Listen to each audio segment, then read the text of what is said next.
So,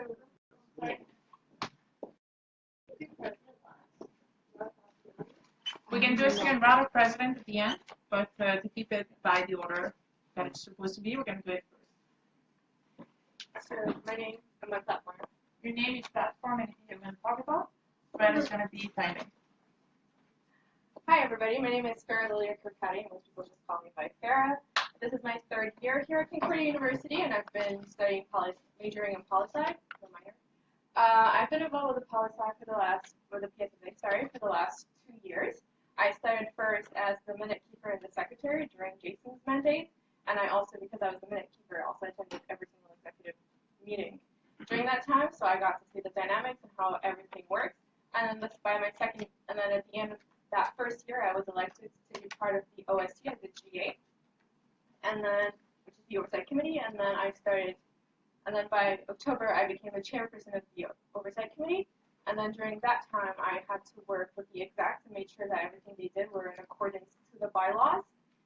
And also, I was part of the bylaw writing committee, so I practically signed my name on that document. And in addition, outside of the PSSA, I was, in my first year here at Concordia, I was the VP of External Affairs of SPHR, Solidarity for Palestinian Human Rights. And then in the last 2 years, I've been VP External of Amnesty International. And now I have decided to challenge myself and run for president of the PSSA, since I believe that I've gained a lot of experience working with the execs, and I know how everything is run within this association, and I know the bylaws, I know how everything is run, I know how everything's supposed to do, how everything's supposed to be done. As for my platform, by attending a lot of the GAs, and I heard a lot of people's complaints, well, not complaints, but a lot of people's discontent or like ways in which they can improve, and I decided to take that into account when I was creating my platform. So the first thing I would want to do is during the GA, a lot of people talked about how, because we became a fee levy this year, a lot of people were concerned about the way money is being spent. So I've decided that if I was to be elected as president, I would use the website for PSSA and put a budget tracker, which will be updated every two weeks to a month, and then that would give the students the choice, the students the ability to see how their every cent of the budget is being spent. So that is to increase transparency. Also, the other thing I want to do is a lot of academically related. First and foremost, where most of us are here, at least hope all of us are here, is to advance our careers and to get the best grades we possibly can to have, I guess, a brighter and better future. So I want to do everything in my power to help you guys do that, and it's by doing workshops, which includes writing workshops. A lot of people have issues in their first year. When they come here the first year, it's a little bit new to them writing all these papers. So I want to do workshops to help them. I also want to do workshops to help reading. In poli-sci, we have a lot of reading, and I want to create workshops in which students are taught the best way to read and the best way to take notes, because we really need those skills. And also, I want to help you guys find internships. I want you guys give you better job opportunities. All of that using the website. One of the other things I want to work on is GAs. We've been having a lot of problems when it comes to reaching quorum for GAs. And I think one of the best ways to do that is by having a poll system in the Facebook page and create, for example, in the bylaws it states that the GA should be done before the end of September. So maybe have a week during September and have people click on the best date for them, so 10th, and based on whatever date has the best one, this is when the GA is to be held. At the end of the day, students are the most important part of the associations, and without students putting in their input, we are absolutely nothing without that. Last but not least, when we're organizing events, I feel like sometimes the PSSA can be too within the PSSA and not out there, so I want to create events that include maybe the economic students or geography. We're on the same floor as them. Why not? And also, why not expand that and create events with the other PSSA members of McGill, if you can, if you damn, and then maybe create scavenger hunts. I don't know, fun trivia nights, have something fun. At the end, and I'm a really approachable person. I have great needs, I think I have a good sense of humor at the end, and I would really work really hard to make sure that at least every single one of you is having a great year and is loving what they're doing. Thank you.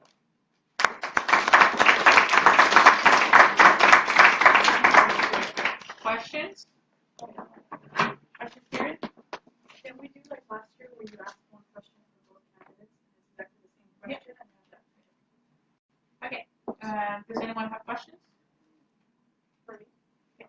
So I have questions then? Question back. Okay. Sorry, are you guys on? Yeah. Can I get like both candidates like answers or is it like After they both, Yeah. after if it's for both candidates, we'll wait until after Let's Magicck. have Magicck have a question. Yeah.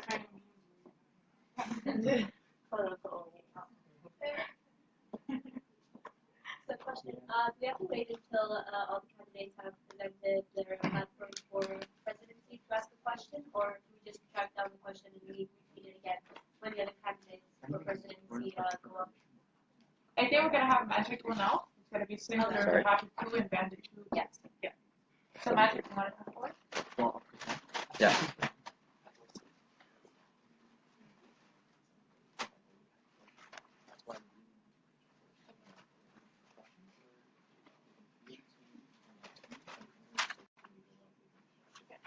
We have 10 minutes.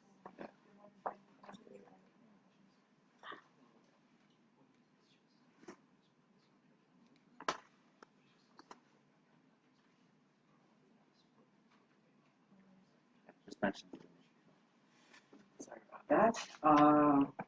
Just as a forewarning. Actually, before I go, just a round of applause for the previous candidate. I'm not sure how exactly I'll talk that up, but I'll do my best. Just a quick apology because I already have prior commitments. I have a meeting with the dean right at 7:30, which he was kind enough to push back for me. So I will have to run after I present my platform. But for any questions, you can feel free to feel them towards my team. They're more than capable to answer them. And if anything in particular you would like a response from me for, please note it down, send it to me. I'm very amenable. I'll have my email circulated too. If you'd like, you can get my personal email or message me on Facebook or whichever medium you'd like. Phone number too, if anything. All right. You all have 3 minutes for the questions? 3 minutes? Or Well, I'll see how long I go through this and try my best. All right? All right. So, hi guys. My name is Cheema, but mostly everyone knows me by Magicck. And I am running for the position of president for the PSSA. Now, the reasoning behind it, actually before that, let me just give you some more information on who I am, because I'm not as involved with PSSA as the previous contender was. I have such extensive experience, but that doesn't mean that I haven't been involved. I've been involved in a very wide array of things since the moment I entered ConU. I'm a second-year poli-sci student with a specialization of Bachelor of Commerce. And what this meant is, the moment I entered, I always knew exactly what kind of field I wanted to enter. That was most probably law, just like my cousins and family are mostly, they're all in that too. So upon entry, I joined the John Molson Business Law Committee, and it was very small. It was a fledgling organization at the time, and I became their lead volunteer. I was putting together people, getting them to come out to the events, and really increasing participation and just turnout. And essentially, that fledgling organization grew to be one of the most widely recognized MAs under CASA GMSB umbrella. Now, at the same time, I was also working on the art side of my degree, which is I was working with Concordia, which is the largest student-run non-for-profit organization that's sponsored by the UN itself. Now, this organization works on bringing students from all over the world here and just sending even our students abroad to do internships, to learn more, and essentially grow as people. And I was involved in what I would like to describe as the toughest portfolio, which was the exchange manager, but on the Montreal side. So that was me going towards local Montreal businesses and petitioning for them, telling them why exactly they should pick someone from abroad to come in and do an internship at their company rather than someone from home. And this was a tough challenge, and it was the first foray into the field of sponsorship and external relations, which I would touch upon and complement later.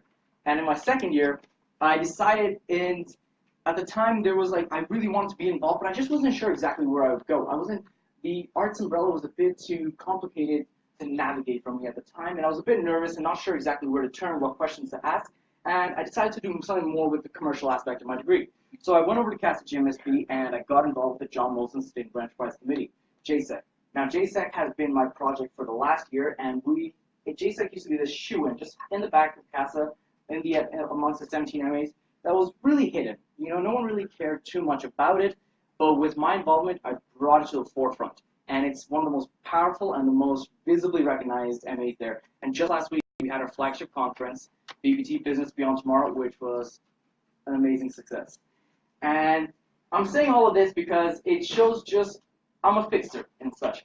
I'm able to come into situations, see how they are, and be able to come up with the simplest and easiest solutions that will help resolve things in an efficient manner. Now, how this touches into with leadership. I've always been placed in leadership roles, whether academic or personal life. In fact, I don't oppose this much, but I am a serving member of the Canadian Armed Forces. I work in the Canadian Grenadier Guards as a second lieutenant ensign rank, and my job is I am now being tasked as a platoon commander. So not only am I here willing to be leading students, but I am also outside leading currently about 60 students and such. Well, it's not students, but anyone from all walks of life, making sure that they are doing their jobs, making sure that they're doing exactly what is required of them and their roles. And this isn't so much just me leading a rabble of kids. In fact, the people that I'm responsible for include some fresh off the street kids, but also sergeants, warrant officers that have been in the Army for decades with deployments of experience under their belts. And they look towards me to do my job and be an efficient leader, be an available officer. And some of us here know just how important it is for an officer to be competent. Because when orders go wrong and you're up in the ditches, that's a bad time. So, this is all just to say... Just to bring it to your mandate. Yeah. Perfect. And all of this here, it's coming in. So when I chose what exactly am I looking to do in my third and final year here at Concordia, and it pieced together with what I've learned, all my experiences and what I've done so far, I wanted to come here where the other end of my degree here, my Bachelor of Arts, and look into this really and just get involved on this frontier. So then it was the PSSA. Now in the last year, there was just, before running, there was a lot of contentious arguments. You know, there was a lot of like tidings and rumors that, oh, where the PSSA is going through this, and just, it seemed like there was a lot of bad air. So what I wanted to do was just come in and make sure the plane is flying high right now. The way it's this PSSA is set, just take it off to another level, a breath of fresh air really, and bring that in. So to do that, I have 3 simple mandates really. And there are 3 points that I'm just gonna pause upon very briefly. And the first, of course, it's efficiency, transparency, unity.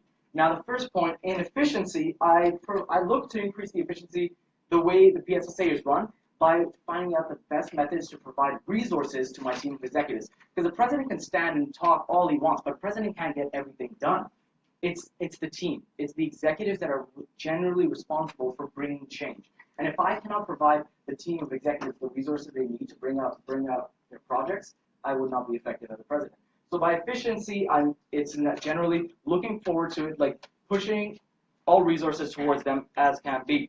And then for transparency. Now, one thing that's very important to me is financials. Maybe that's the more JMSB aspect of me.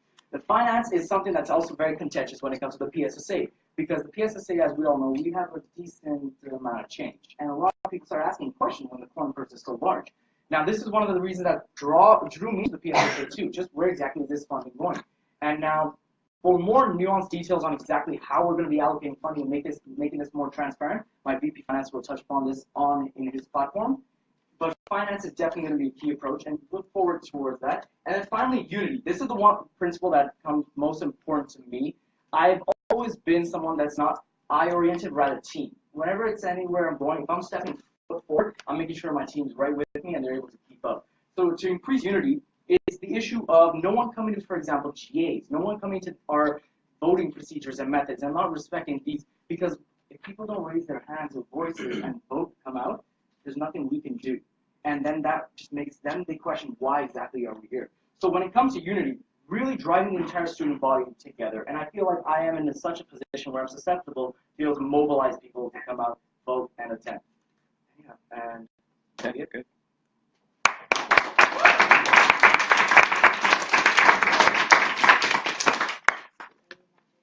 We want to have 2 candidates come forward now for question period. So I'm just going to advise you to speak up because I've been told that the sound is okay, but it's just a little bit low. So we're going to have to speak a little bit louder and come forward so you're in the video. I'm going to let the audience go first for questions, and then can I come in with my own? Cool. So I'm Sigh. And my question to both of you guys was, sometimes there's like internal problems within associations, and sometimes those kind of problems can be aroused. So, like, what are your options, or what are your solutions to be able to, have a team and make sure that people work well together, and that internal problems don't arise? And if they do, what are you going to do about it? May I just comment first? Just one more clarification question. So for that, I find most of these like solution problems, it's usually problem based. Can I just get a bit more of a definition as to exactly like a particular scenario of the problem? Because Like there's an like internal problem, I don't know, like, For example, someone is not attending their meetings or is not keeping up with their job, so they're not doing what they're supposed to do weekly for them, and they're not showing up to the meetings. What do you do? You go first. all right. Essentially, when it comes to that, it's about a hindrance of the role. I understand every single one of us here, when we get involved, we're doing it out of the goodness of our hearts, let's say. Because this is time that we are spending valuable time to come and volunteer and so I can understand maybe people have prior commitments or they just can't make it at that moment, they just don't see an availability. But if it's such a hindrance to the role that it's holding the entire team back from its mission statement and its mandate, then that becomes a problem where it must be dealt with in an efficient manner and very quickly. Because then, unfortunately, maybe I might have to look towards perhaps phasing them out, or bringing in someone that can do the job. Because if it's holding the entire team back, my hands are tied, and I just have to go by the book. Can I go on elaboration? What do you mean by phasing out? Phasing out in the sense of, like, for example, if it's let's say the VP communication isn't putting out the marketing content required, right? The marketing content required on a deadline basis, and they do this continuously. And it's always someone else has to fill up for their role. Now, that's not fair, because that's adding more of a work burden to the other person's role, which I'm sure that they have many other tasks to attend to. Now, naturally, I would then, if the problem rolls up towards me and then they don't know what to do, they're not pleased with always having to cover with them, naturally I would have a conversation, see where it stands. If it doesn't motivate them to, pick up their breaches and go to it, if not, then phasing out would eventually mean working out something in the sense of, like, obviously this role is not fitting you. You cannot respect the mandates and what's required of you. And unfortunately, like, we're gonna have to look for alternate situations, and that might not have you being present anymore. So you would have one conversation, and then. Well, not just one conversation. It can be multiple conversations, depending on the situation and the severity of the situation. If it's something extremely severe, it would be, say, a familial matter, so it would be extremely insensitive. That's not exactly what I would seek to do. So just phase them out there. It depends on, like I was saying earlier, just clarification on the issue, knowing what it is, the parameters of it, and what it holds. If it's something so severe, I would gladly step up, and that's, I feel like, the job and the role of the president to pick up where stuff's left off. Thank you, Cheema, for your question, and Alex for elaborating some points. The first thing I would do is probably talk to the person. If not, then we have bylaws that tell us what we need to do. And according to the bylaws, the first thing we need to do is send a memo to the oversight committee and then let them deal with it. Unfortunately, the president of the PSSA does not have the power to actually fire an executive, and it should have been taken to the GA. So that's what I would do. First, give them a talk, and then send the memo to the OSC, and then let the OSC or the GA deal with it, depending on what the OSC chooses. Katie. You have like experience with JMSP and other struggles with PSSA groups and organizations. What experience do you have from PSSA events or general assemblies that give you perspective into what represents policy students? I am a poli-sci student myself, and my experience, I'll say, it's always like, I've been in the classrooms and I've heard the conversations. It's always trickled to me. I've seen the news. I've always been involved. I've always kept an eye on what's happening. A good friend of mine he was the one chairing the GAs, for example, so he'd let me know what's happening and where it's going. And at the same time, my team, for example, right now, they've been involved. They run the events. The IRS Club, for example, is what Stephann's responsibility is. So and my close nature with them, they told me exactly what their roles entailed and how they did so. And this is exactly what also enticed me to come in and get involved with the PSSA. Now, naturally, as I mentioned earlier in my platform, I'm not as well-versed as Farrah is with the PSSA. Actually, this is her mandate where she's really worked into it. But at the same time, I've feel like I'm much more well-rounded of a candidate in the sense of I've got more connections all throughout the school-wide, and not just within Concordia. If we're looking outside too, I have relations outside with the other Montreal community. Sorry, I think it can reformulate my question. Sure. So, for example, like as soon as you into a GA, how would you reformat that process to, I guess, represent students in poli-sci better? One thing about GA, it was intimidating the first time I went in, just because it's like I felt like I was an outsider. I was not exactly not knowing what's happening right now. There's a discussion being held that I just didn't know what was going on. Why were people being so angsty? What is this tension? Why is there so much going on? Now I feel like this could be the purpose of just dispelling that air, because that's what I feel like puts people away from GAs. And then even before, like whenever I speak around, like, oh, there's a GA, like I'm like, no, don't come. It'll be a shit show. Forget my language. But that's usually making sure that it's not such a thing, because that's not exactly what a GA is supposed to be. And that's the one thing we're looking forward to just moving through. Is it both of us, or? Do I actually reformat, I guess, GA into like electoral process, be more confident in students? First, with GAs, I would say give people a little bit more context over what's happening in the PSSA. For example, the last special general assembly that we've had, where we had the hashtag AskBouts, I felt like a lot of the people who came were people who were very familiar with the process, but a lot of other people did not. I had a lot, when I had my office hours, I had a lot of people come in and say, what's going on with ASPA? Why do we need to leave ASPA? And I feel like maybe if we, I don't know, through communicating with the student body and explaining to them, like, this is what's happening with the PSSA, maybe like weekly updates on the Facebook page or something, so that people are active, because we need that communication. And without it, if you hold a GA and with a question and no one knows what's going on, then you have pretty much a boring GA where only people who understand the topic are there, which is definitely wouldn't reach quorum. I think that would be one of the first things I would work on. The second would be, as I mentioned previously, attendance. We're having issues, and I think it was also last year and this year with GA attendance, and I think it's because of the way of the time where we choose to hold our GAs, and I think that maybe if we spoke again and communicated with the student body about when would they want their GA to be, and then accommodate them, because at the end we need to accommodate the student body and not the other way around.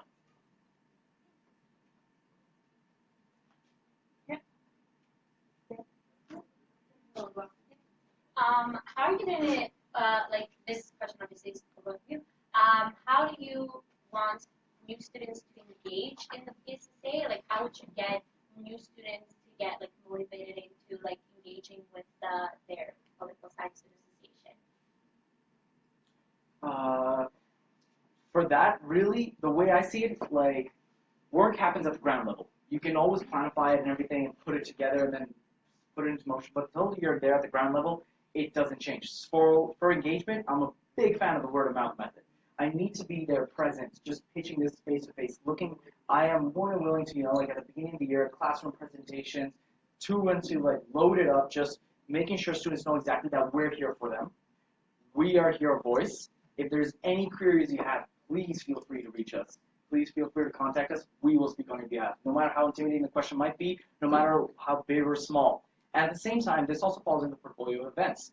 We'd be planning such events that the incoming year students, or they would feel comfortable engaging with us, and that they know there'd be a level of familiarity, like, oh, okay, like I know him, that's my representative, or I know her, like on this level here. So it's really just we can put all these plans together, but till we're not out there engaging with the crowd.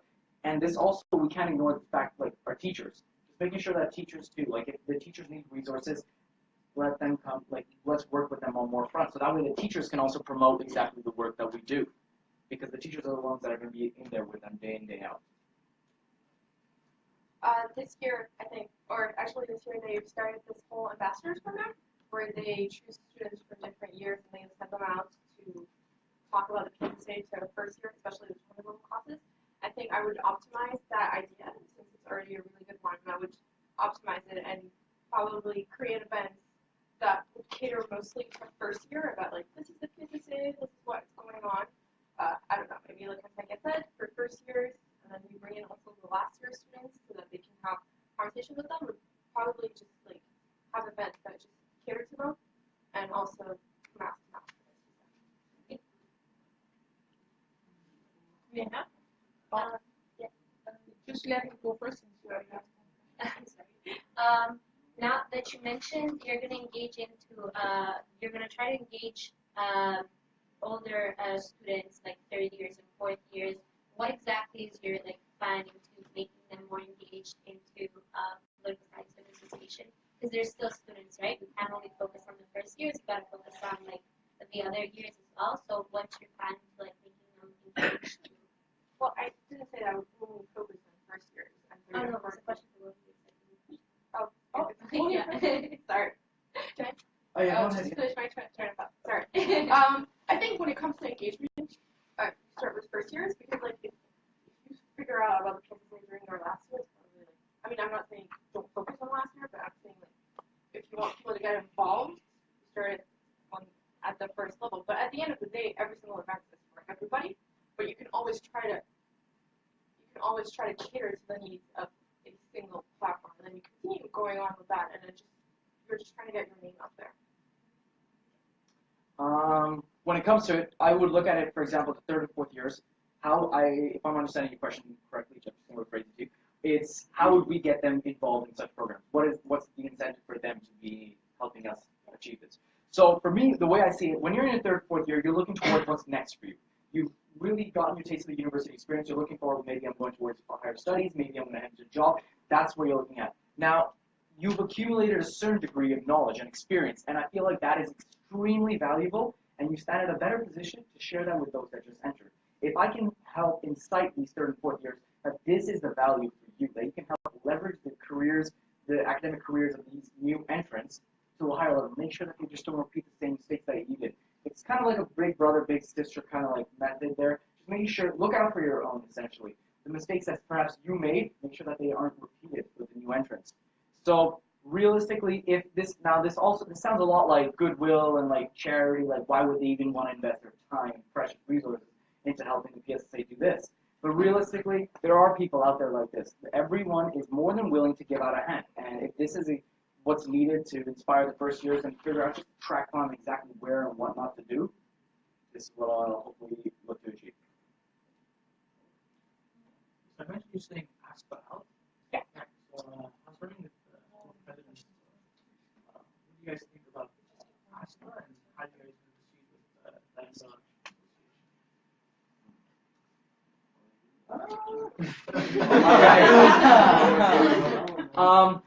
When it comes to ASPA, to be honest, the decision to do so rests in one of our hands, whether we stay or not. It's not a decision that's to be made with the previous executive. It's whoever one of us we get placed in the mandate. We would have to look at the pros and cons of it, work with the current administration, future administration of both umbrellas, both PSSA and ASPA, and work out something mutually. Maybe we'll come to an understanding where we won't have to take such a movement, or maybe we might not, and we'd have to look at reciprocal measures and move forward with that. Because at the moment, I feel like both of us were not exactly just we really need to be either one placed into our roles, figure out how our teams look, what our mandates are for the year, and then work with the ASPA executives, present ones, and then just get that together. So it's a lot of work right now.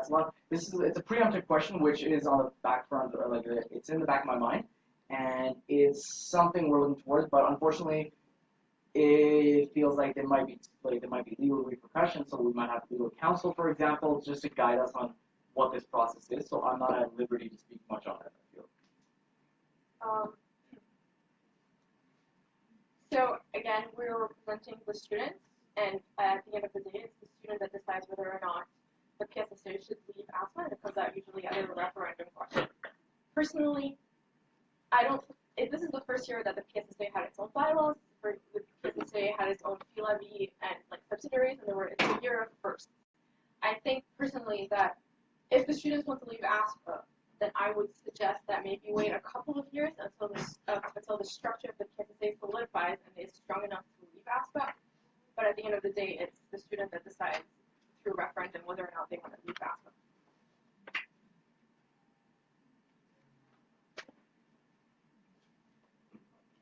I have two quick questions. So the first one was president requires, position requires a lot of experience and kind of knowing what's happening and what worked in the previous years, what did not work. If you attended any of the events this year, what was, for example, your favorite that you would like to bring into the next year that you think that worked, that you were interested in, that you saw that students were participating in, that had the most value?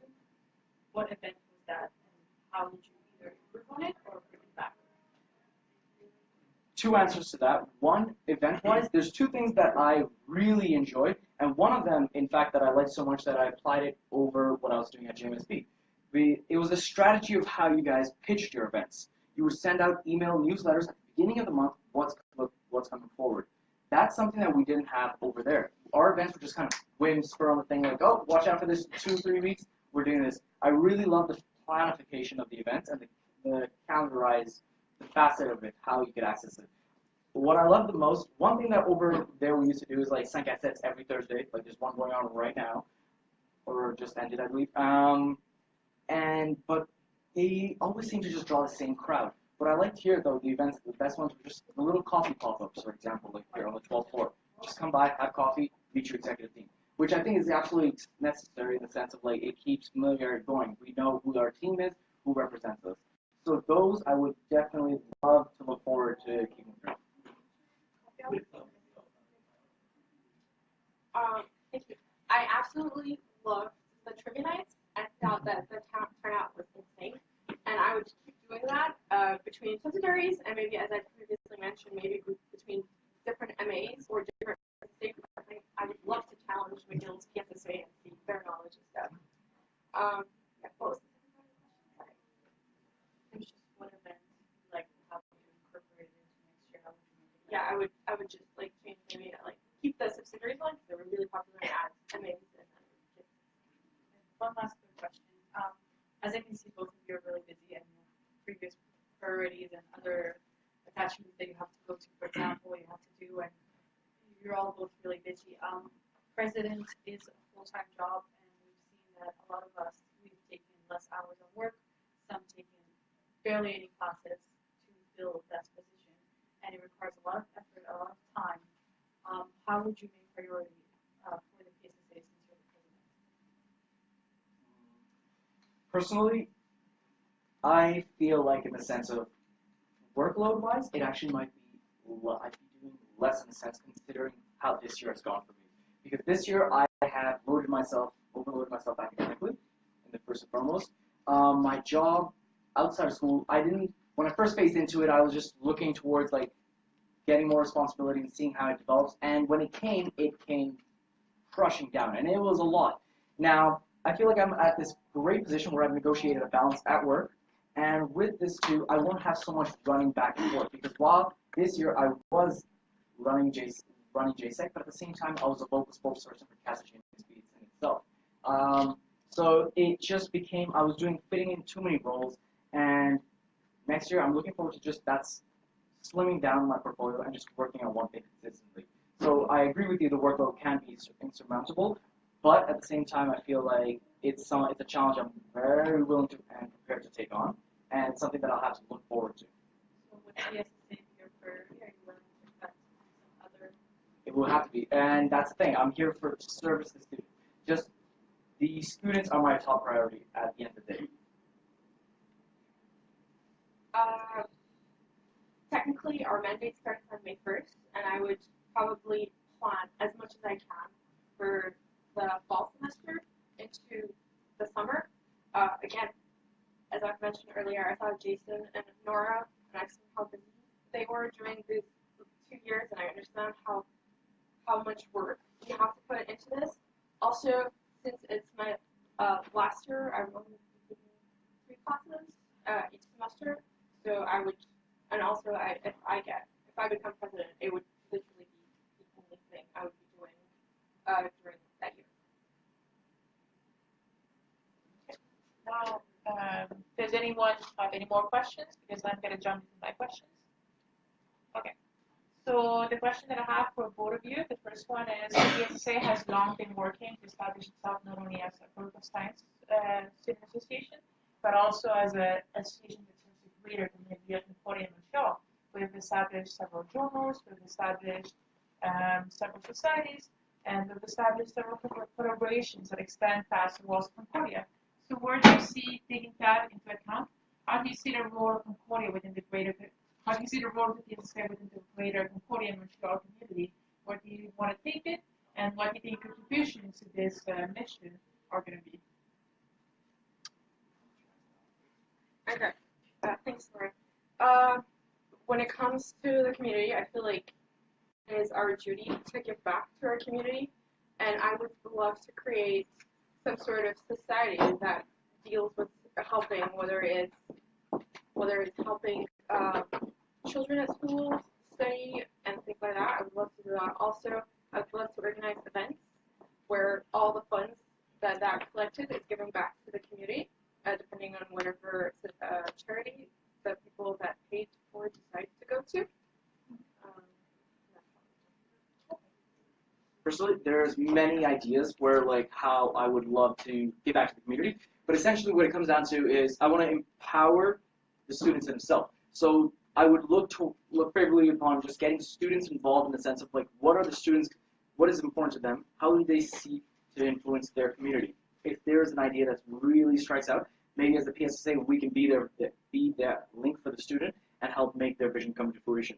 Whatever, it might be a charitable event, it might be some kind of drive, it might be some kind of organization that they want to get going.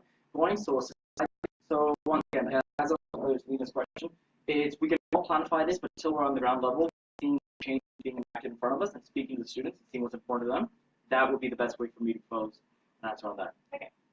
So I have another question. The PSSA, we talk a lot about student engagement and reaching out to the students and taking into account the student voices.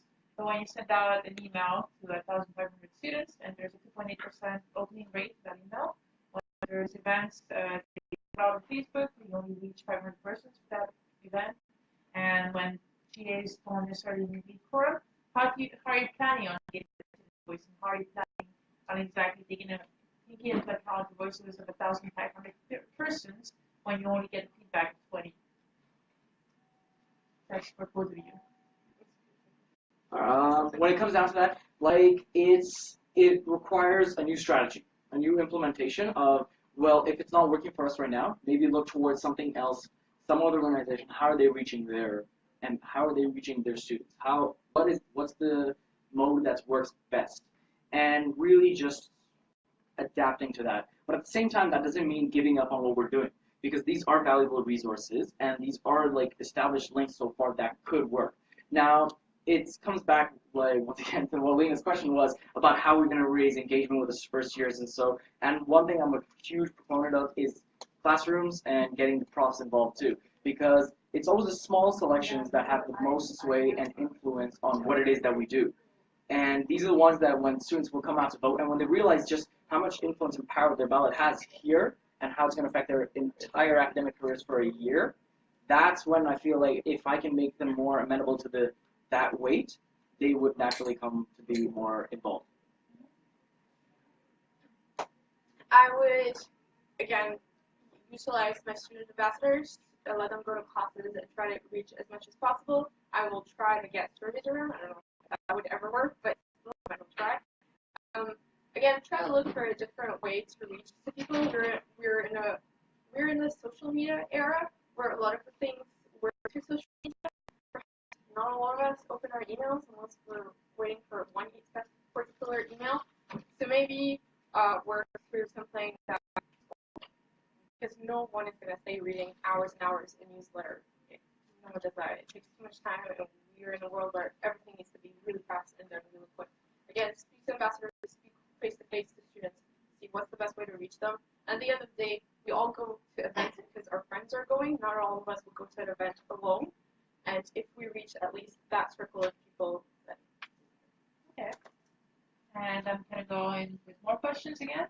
This one's going to be a little bit more technical. Yes. Okay. You want to go do it quickly? If it finishes up earlier, Okay. Yeah.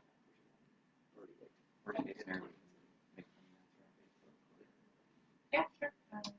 if anything. But yeah, apologies that I can't stick around just to answer more questions. I had the prior commitments booked during the same slot. I'm 20 minutes late to them, so I'm going to get a little my ear full.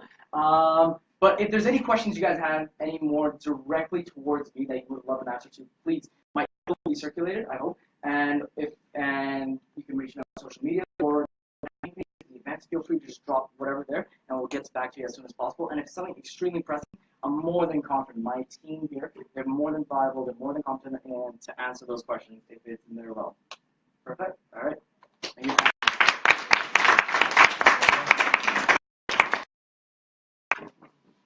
So we have internal affairs coming in. Nina Tiziri-Hadia Bouteldja. Is she here? No? Did she send it in the platform? Oh, I have it with me though. She Did did post post it it. on the PCU. Sorry? I haven't received it. No. 1 second. I got a notification every minute. Tag on something. 1 second.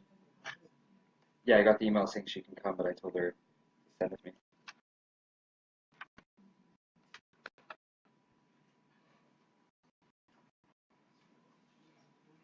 Well, actually, you cannot write. Let me ask, sorry for asking, but you cannot just write the platform because we have a platform over here. Oh, you do? All right, perfect. So there's like a full one There's a that with full more one. Jeez. detail, and then there's one that was just on Facebook. So I don't know if you want to read just the one on Facebook or the full one. You can make that decision. Cool. So I'm the CEO. My name is Brett Gilmore. That's it. Oh, yeah, I gotta be 21st century. So this is for Nina. She is the Vice President of Internal Affairs. So she has key words, and then I'll touch base on them. So the first one is, so the four, I'm pretty sure, yeah, the four are student involvement, efficiency, transparency, and unity and coordination. So for student involvement, so I will be speaking like I'm Nina. Now that I am a third-year university student, I figured that part of my student experience at Concordia was influenced by my involvement within the school. Being involved really changed my time as a political science student in a positive way. And I would like to continue to offer practices from previous administrations that have made this experience possible by informing new students and international students of what is available for them in terms of clubs, societies, and members associations by organizations and events on the first week of class in September and the first week of class in January, which will follow them to get involved and further know what is out there for them. Organizing a 2-day integration, which will consist of day 1, a hall of Montreal, day 2, a PSSA dinner night out, and then this will segue into efficiency. Efficiency as the Director of Internal Relations with Society. It was rather a difficult task to book a room for an event or a meeting purposes in advance, which is what was done through the BP internal societies and students in school. Sorry, it's light, my eyes will do that. BP internal of the PSSA in order to ensure that the service is provided more efficiently to our clubs, societies, and students, ensuring better channels of communication between the PSSA and the rest of the Concordia Student University. MA. What does MA stand for? Member Association. Member Association, perfect. And I'm a fine arts student, so for us this is right. Administrative body is vital. By exposing the need of effective communication mechanism through regular consultations, booking room will be made easier, but so will the entire process between Concordia University students, club societies, MA, and administrative bodies. Communication, regular meetings with various actors in an open environment will ensure that the repetition is avoided, whether it comes to the resolution of issues or to acting on the needs of students. Transparency. The PSSA must be 100% transparent, whether it concerns budgets or day-to-day tasks. As the association exists to serve the students and their needs, ensuring transparency will be done by creating a poll where students will be able to post their recommendations and suggest anonymously from the comfort of their home. As this platform is available online, it is accessible, anonymous, and encourages input and involvement from students.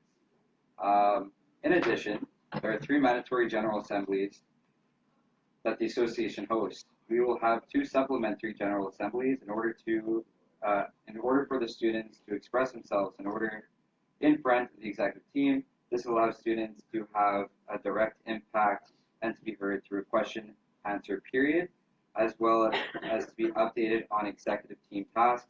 The dates of the General Assemblies are as follows. September 27, 2017, November 29th, January 31st, 2018, March 28th, 2018, and April 25th, 2018. So far, so good. So, unity and coordination. After 3 years at Concordia University, I have noticed that many events were hosted by various departments, clubs, and societies, and MAs. However, there is a minority of co-joint coordinations and opportunity to broaden one's network and perspectives. Whether it be a speaker's event, a panel, a workshop, or a social event, coordination is important as it brings unity and a vast scope to perceptions, which is useful for one's learning experience. That's it. If you have any questions, I'm going to be posting all the emails for all the candidates online so that if you guys are comfortable with that, I can send you emails. Are you guys okay with that? Okay, there's a majority here, so perfect. All right, awesome. And then if you have any questions for her, you can just post it on Facebook, and she can get back to you. Okay, so for those of you that have still resisted this panel pizza, we're going to pass to the external affairs candidates. First, we have Stephann Sahmkow. Did I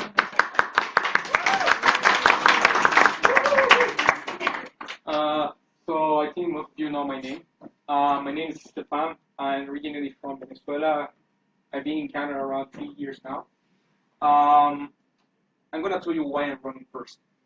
So I passed most of my time outside university trying to get, different professional opportunities. Sorry. Thank you for being here. So I passed most of my time outside Concordia trying to get different professional opportunities. And I have come to realize as an individual that I have progressed a lot in a very short time. But at the same time, I have seen one of my peers and different students in my own association be on the same place they were like 3 months before. So the reason why I'm doing this is because I have come to realize that Montreal as a city has so many opportunities to offer to our students that are not difficult to get. It's a thing of connecting with the people and talking with the right people, which is not something difficult to do. So I have realized that it's not fair that our association that has many teams, not like, I know it's not easy because I have my own club, but it's not fair that we are not taking advantage of these opportunities that are for us. That's the first reason why I'm running, because I have taken the advantages myself and I want to spread these advantages for you that I'm going to be representing. So what I am proposing here, and also who I am as well, and the co-director of the International Lake Society. The International Lake Society is a group that was founded around 6 months ago. Great participation from the previous execs. We have tried to do multiple events. We have been guest speakers. Last we had an event, we are going to have an event with NATO. Badly was the same day as snowstorm. That broke my heart. But point being, what I want to point out here is this is only a group that was made around 6 months ago. It's not easy to get NATO Canada to work with you. Well, how do you do it? So it is simply going and talking with people, getting engaged. And as a representative for you, that's what I will do. That's what I have been. That's what I learned to do in this time. My position is external. My position is getting you the purchase that you need and the different opportunities that you want and deserve. So what I am proposing over here first is we need collaboration with the VP academics, because I also believe one of the different presidents mentioned here that we need collaboration between our sex. It is not a job of one person, one portfolio, it's a job that we together can maximize. So in collaboration with my VP academics over here from, we plan first to do different types of academic partnerships with private, government organizations, and nonprofit groups. When I talk about academic partnerships because it was a question that was made on the Facebook group.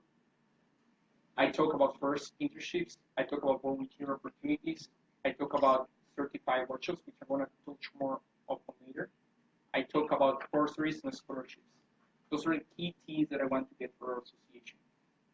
So after that, certified workshops. One of the things that I have seen here is that here at least, if I don't fail my mind, 26 internships posted by the department right now. But one of the questions is why are there not so much students taking these internships? The reason is because there is a gap between how professional we are and what the employers are looking for. And I understand why. Because most of us, not all of us, but a big chunk of us need to work, need to pay rent, need to do many things. We don't have time to get engaged. Trying to go out as they happen and to get the expertise that you need to get these jobs out. And this happens to a lot of students, specifically to international students, who have to pay a crazy amount of tuition for most of the things they do here. So what I'm proposing is doing partnerships, and the key theme of my partnerships is telling the employers, and I know how it works. When you bring human resources to an employer and you present it and you tell them, I have very good human resources to present to you, but technically doesn't happen the job for them. It's saving them money, and they're going to like what you're seeing if you present an expert. And good at doing that, that's what I'm going to propose. I'm going to propose certified workshops, work with our partnerships at no cost for you. So you can get the professional skills that you're lacking to be certified so you can apply to different opportunities that we have, more than the new opportunities that we also want to offer for you. This is what I think is key in order for us to address the gap that we have right now. After this, one of the key things that I also would like to discuss is also on collaboration with the BP academics. I've seen at Concordia is very interesting how engaged students. We have talked about a lot about engagement. One of the reasons here is the activities we currently have don't raise the attention of our students. And it's not because you're bad activities, it's just because you're simply not marketable in a sense. So, bring the sense of it is doing with our partners, different academic simulations, are working together with our professors. Because one of the things that we have not taken the classes are we have multiple simulations with, and it's already something that is being done in a very small level. What I want to work at is first designing these academic simulations by our own professors and being facilitated and sponsored by our partners, getting the word of the mouth out, so people can actually see that we're working on something seriously with serious people, and there is that appeal of actually bringing their PDs to see their skills while doing things. So that'll be my first thing over there. It's the key element of my platform, and it's definitely key because I received a question from an international student today, and I think it's very important to name it out. I am not an international student myself, but I understand the different challenges that international students have. I manage international societies, so I have multiple students from the world that I have the chance to speak with. I understand how difficult it is not only to engage the people, but also to propose, to tell the people why they need to be at your place instead of doing something else. And I believe that the PSSA has a lot of potential because there are many good things that have been carrying from the past. The good executives did a nice job on the past of bringing new activities. But I believe that what we need to show is that we are actually certified. Like, what is the game for you, not only academically, but professionally, that offers the PSSA for you. So what I want to get us is in a more professional relationship with our students, show them that there is a professional gain, not only academically, but professionally, that will connect them to employers. And finally, my biggest point in my platform is to create 2 active firms. So when I talk about active firms, it's for the partnerships that we're going to create with different groups, bring them to Concordia to do table and workshops. So we have a day which will be called a proposal forum in different topics, and we can actually bring our partners directly to you, so you can speak with them, ask them, what do you do, what are you looking for, and have them speak at the same time, so you can actually have time for interaction. I was also asked about that last point. And that's something that I just mentioned last because I'm not sure how it's going to work, and that's something that I definitely need to negotiate. But one of the key ideas for me would be to, because I know there are multiple nonprofits, and I think this is going to go into the nonprofit sector. But there are multiple nonprofits that normally offer guided tours. So one of the key things that I would like to do is to take our students, you can sign up, to have a one-day guided tour in our different companies that we have, our different partners companies. So that's something that I think that we keep also bring our students to the working environment and they can actually see what's going on. That's mostly what I have in mind right now. If you have more questions, please drop it out. Thank you for being here.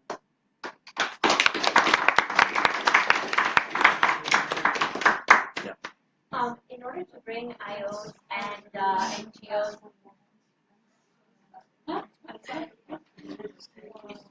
so in order to bring IOs and NGOs closer to the students, as you said that you wanted to engage, make the students engage more with various external organizations, would you be like, are you talking about bringing them here as like a sort of club fair and having the representatives talk to students in order to like engage with them, something like that, or how do you envision that exactly? So thank you very much for your question. So I mentioned it that so there are multiple different ways that I think we can engage with the employers. It's not only them coming to Concordia, but also us going to the places. That's what I mentioned, the kind of tours. But I also mentioned about the active forums, so bringing the employers here so they can take one at the same time have the workshops. But in terms of how I will connect with these employers, and it's gonna sound like very sassy and very cocky about it right now. But the best way to actually negotiate things is on a one-to-one basis. That's what I have learned in terms of the different processes that I have been, and I think I'm able to actually negotiate on a one-to-one basis. I was able to do it with the IRS, which is considerably smaller compared to the PSSA. So I think the PSSA has a lot to offer in terms of human resources to many multiple companies. And finally, addressing your last part of the question would be, why would they associate with us? Why they will come to Concordia? Is because we have, as I mentioned, we have a lot of potential that we're not taking advantage of. You are the potential. That's the potential that you're looking for. Magicck, for example, Magicck is doing many things with this, and I engage very much with many of the events that Magicck does, and I have a come to understand how they do it.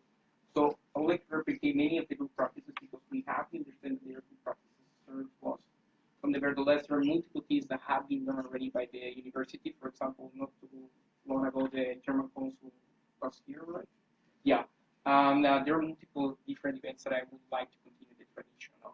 But yeah, it will be a fusion between us going to places and then coming to the university. So as you just mentioned, the fellow external affairs. I brought up the U.S. ambassador, and I worked together with Alex, who brought up the German ambassador, and we're working together. So I just wanted to know if you had a specific ambassador or speaker that, as an external, you would like to bring. Okay, so So who I am, a little bit more information about myself. I worked for the past year with the United Nations Association in Canada. I know around 10 out of their 15 project officers. I'm trying to bring, and it was not possible this semester, but I'm trying to bring this guy named Magicck. He's the responsible for all the internships in terms of diplomacy and environmental jobs in Canada. I'm talking about more than 300 jobs. He's a friend of mine. I can easily bring him here when he's in Montreal. As long as he's in Montreal, he's going to be here. It's just that he's not that much in Montreal.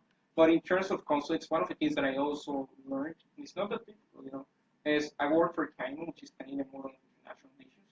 And I realized that in terms of doing embassy visits, what you need to speak clearly to the diplomatic personnel. And what you're looking for, what is the gain of actually coming here. And actually, when you are in an association like the Political Science Student Association, you actually have to leverage into it. And most of them, I know because I have just speak with multiple different diplomatic personnel. They're actually interested in talking about them. I'm going to say it that way, though. But many of them are actually interested in coming to universities. So in terms of me knowing who I can bring, yeah, I know, for example, the former High Commissioner to the UK. I know different people, but it's not who I know, but who I can bring. So who I can bring is easily, we can contact with many diplomatic personnel with the consulates. It's not difficult to do. Not saying that it was easy what you did, and that's what I'm trying to make. What I'm trying to say is there is a way for doing it.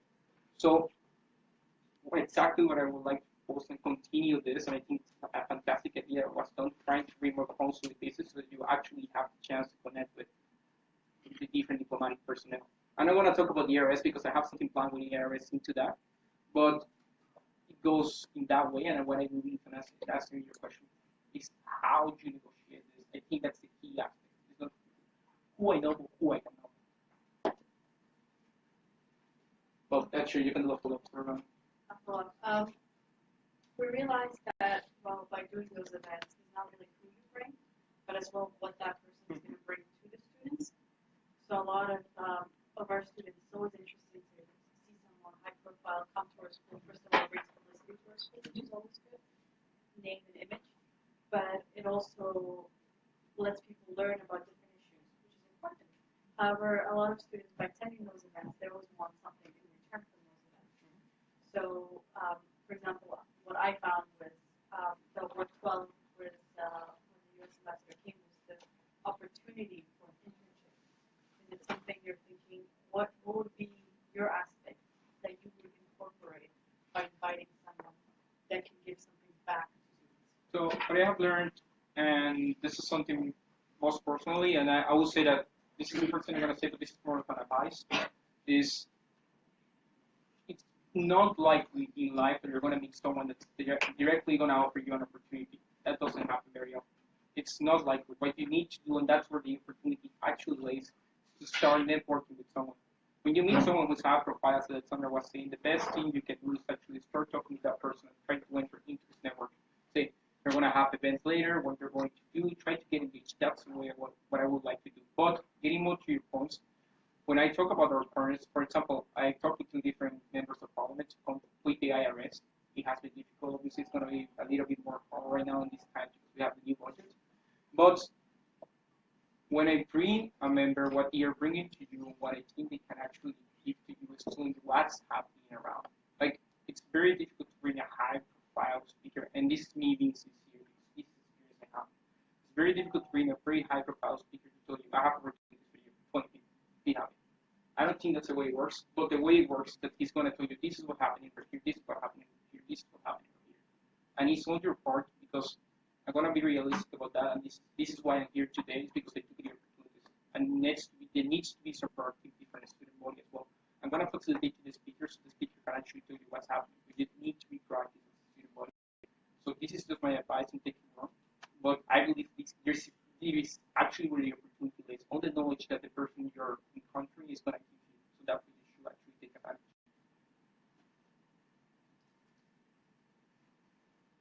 So my question is more related to your relationship with the IRS, because you fulfill a very similar role for them. So when you're deciding to get a speaker, and say the guy who's my first time on air defense, how are you going to decide, should I have this for the IRS or should I have this for the PSSA, because the IRS is a separate club from the PSSA. Aren't you going to have not a conflict of interest, but like an issue where you have to decide which association or which group you want to have benefit from it, because you can't have every event be both IRS and PSSA. Well, thank you very much for your question. That's a very valid question. Let me give you an example right now. I have this city councilor from Steve Shanahan, who I kind of bring with the IRS, because the IRS simply does have nothing to do with city politics in Montreal. So, for example, someone like this that I actually know that can actually make an event with someone like the PSSA, I can actually bring directly with us. The difference between the IRS and the PSSA is the IRS exactly focuses on international relations matters. So this will be the area in which we'll work together with the PSSA and the IRS. Right now, the good thing is that I have a lot more speakers that I can actually bring, because I don't need to be limit myself to international relations speakers, to IR speakers. So that's actually giving me more leeway to bring more speakers, and it has nothing to do with the IR. I'm not going to take the IRS to partner these events. The point of the IRS, not doing any promotion here, but the point of the IRS is that you actually, if you're interested about international politics, you have a forum in which you can actually go and learn a little bit more about it. So, point state is there are multiple speakers that I would like to take to Concordia that I shall not take with the IRS. And this is now the opportunity of why I'm coming here as well, because I have the opportunity to be broader on my mandate. Yep, Stephann. Yep. So, but specifically, if you had an IR-based speaker, say diplomat or whatever, when you have that IR speaker, how are you going to decide which group gets to have that individual? It is not about which. I think it can be co-partnered, because if we still have clubs within the PSSA, the idea is to help these clubs grow. And at some point, I'm going to stop being, a representative of the IRS. It's going to be soon, but I'm going to stop being a representative of the IRS, and there's going to be people who's going to come after me. and it's about the legacy. Like, I cannot just simply ignore the IRS or the debate society. If I bring a very interesting speaking that knows about speaking skills in politics and all of that, and I'm going to just neglect the debate society, I'm going to invite them to do the event with the PSSA. So what I'm saying is, if we had a quote about human rights, I will invite them to do the event with us. My position as a journalist is not exactly in academics, which is something that I was going to touch on, but my position would be actually even bringing people outside that they can actually give value, and as Alexander meant, like Magicck, to our different clubs. If you're bringing someone from human rights, I would like any human rights association within the PSSA to work directly with us, so we can actually give this stuff, the work of the mouth, so people can know that there is an organization for this. It is helping our students feeling that there is an organization working with this, and it's also helping, grow the legacy for new people who will actually take these clubs later. As I mentioned earlier for the president, one of the PSSA's goals is to cement itself within the Montreal community. And we've heard a lot of talk about Ayman, NATO, but locally, closer to home, how do you plan on furthering that goal as external to continue engagement with the Montreal community? So in terms of obviously model UN, there is common, it's fantastic, everyone try it. So I think the PSSA should have a very good relationship with all these initiatives with Team University. You should definitely try to look as far as we can, both within the Montreal community. And I think that's also going to allow us to create a better professional relationship with more of the partners that we are going to have. Is many of them are looking for volunteers in multiple aspects. That's how you actually get the internship later. It's not a one-step process. You need to do some steps before, So there is multiple different NGOs within Montreal, specifically Montreal. Montreal is a crazy city in the number of NGOs it has. So there's specifically multiple NGOs that I have already targeted within the IRS that we're trying to make partnerships with. So it's going to be easier for me to actually talk on behalf of the PSSA to make multiple event communities and to actually, let's say, if we can create a tradition of doing a certain event, each time of the year, that'll be actually great. That'll actually bring more people. There is something that I haven't touched on and I actually didn't think about it, but I think that's something we can draw. I'm definitely open to any suggestion, not only from the previous executives but from you, because that's what I'm here for. And I believe that the best way to connect with the external community, the closer community to Montreal, is actually, well, as I'm saying, we're going to be offered volunteer opportunities, we're going to be offered multiple things, and that's what we can draw. And we can also draw in our own initiatives.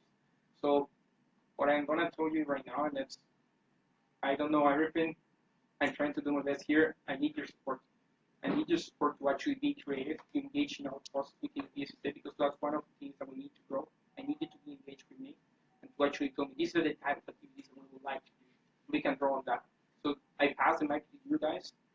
I have my ideas as well, but I think I would like to hear from you in the following months of what you would like to do in our community engagement. Do you have any more questions? The floor is open to questions. So we have Miura Renko Sakarina. No platform for her?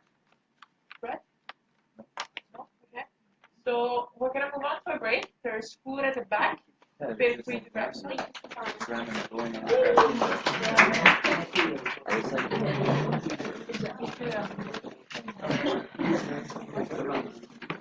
I have to leave. I have an event scheduled 2 weeks in advance.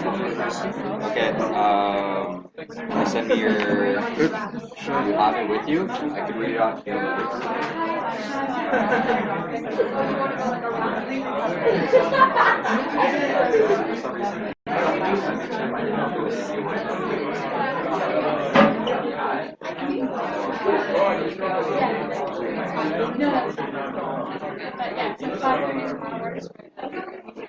Oh, sorry.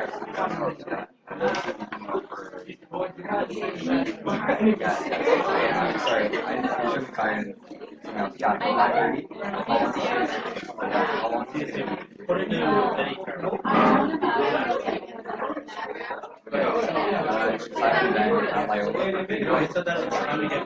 should be okay. Yes.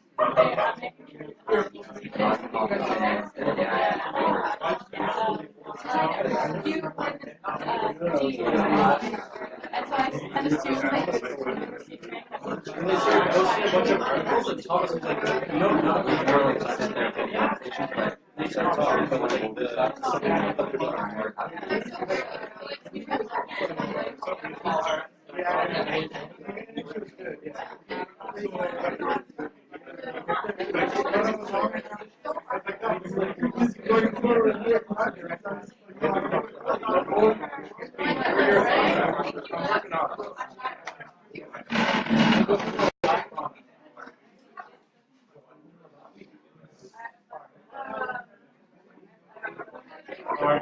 I'm already late for another event.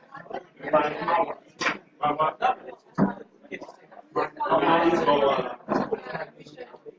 These last like 11, 12 o'clock. That's what I'm saying. And my event was scheduled 2 weeks ago.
Thank you.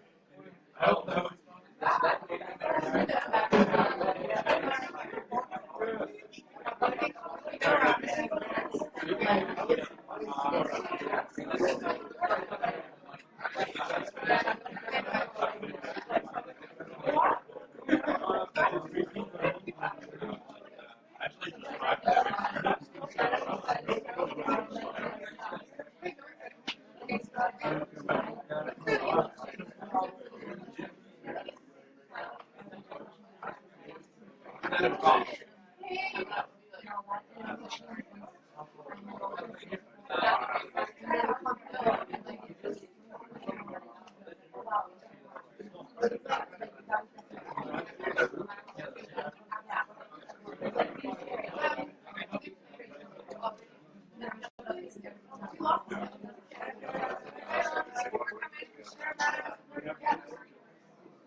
I accept you in life for this semester. See you in 4 weeks.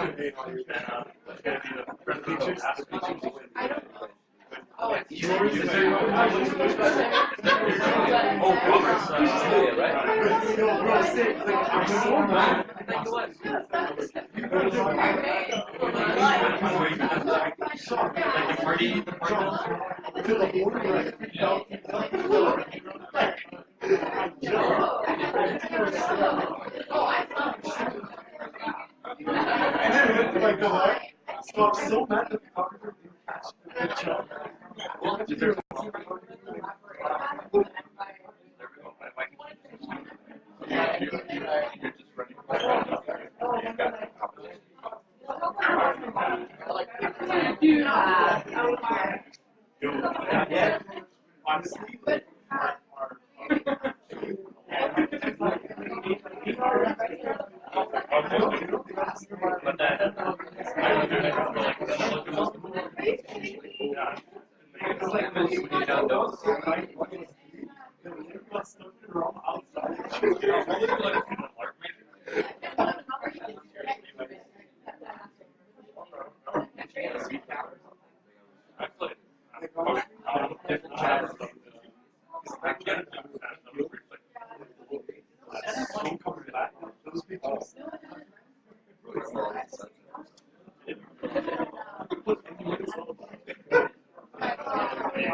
I didn't know that was so bad.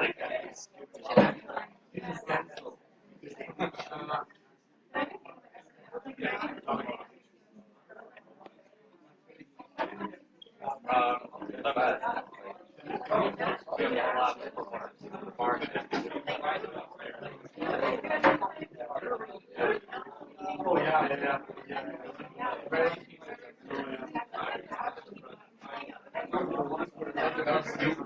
If it still happens,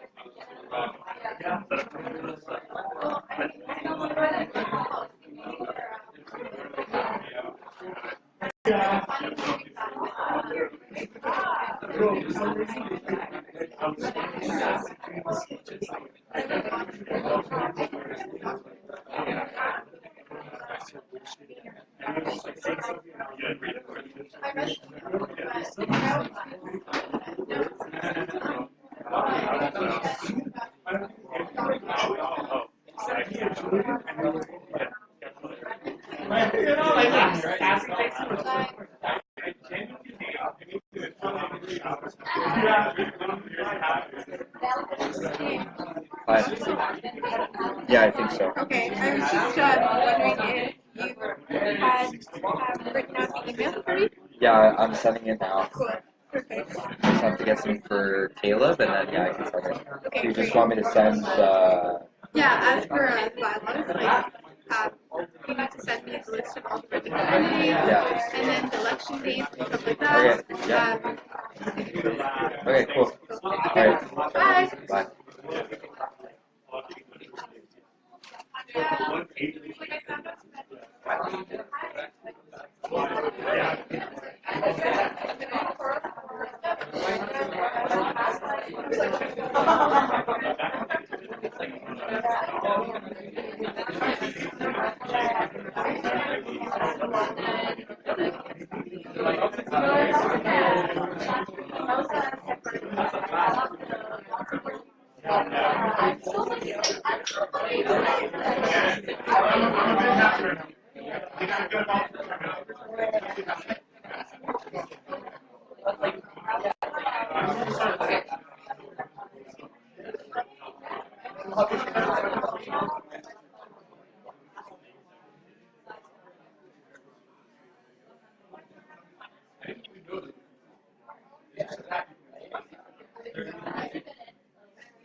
Slow down. Really?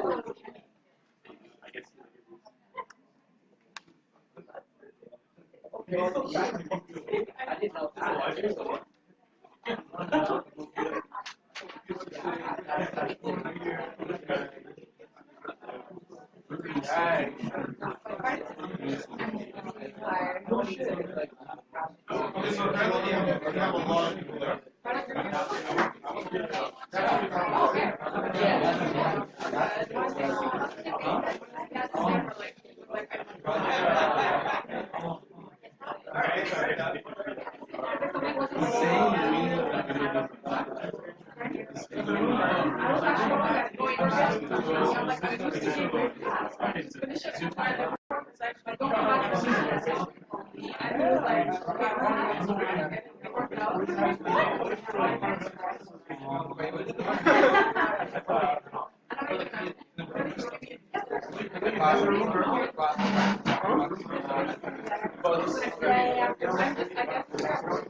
Ready for the main lecture?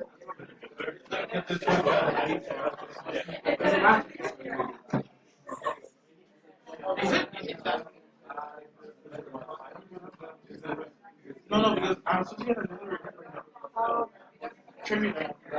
It's going a little batshit crazy. Now, Yeah.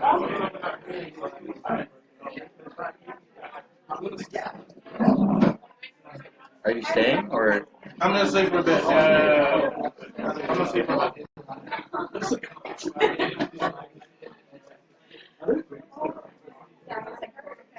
Matt, Matt, why don't we just eating the two? Right?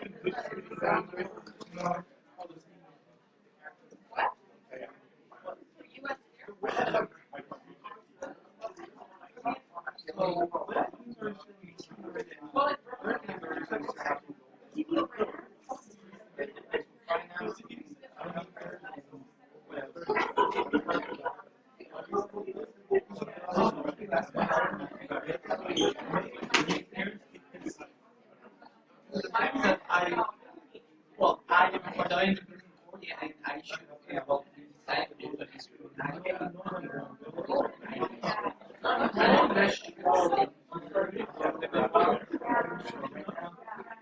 Even myself, I don't know if that's exactly how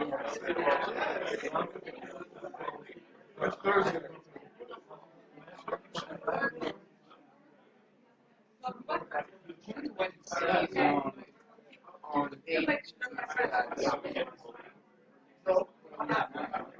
Yeah, I'm sorry. If Bridges can broadcast, if you want, someone else, we can do this. Sorry, I'm sorry, but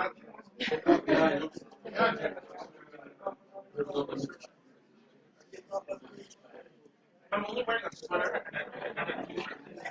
Oh crap!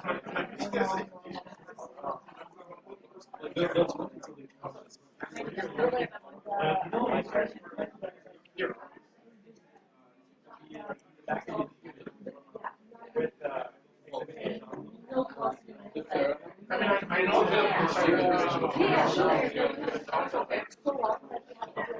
it sounds so bad. They want to reach each other. It's like, how many businesses I don't like? They remove all the foosball tables from school.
my God, I'm sorry.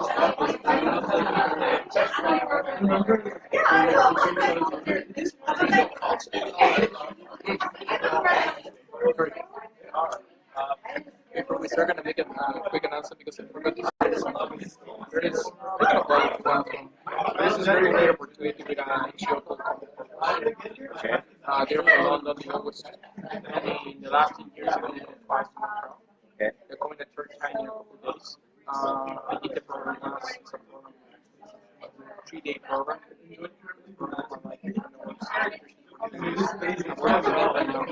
So we still have both. So I wanted to communicate with them. So I guess my but I just want to. As long as it's quick. Yeah, it's gonna be really.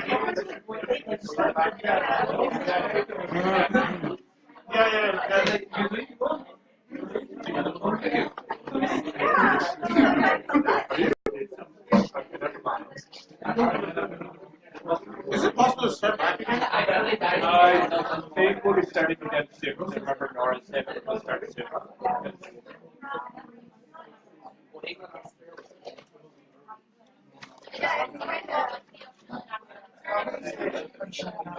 Oh, Yeah.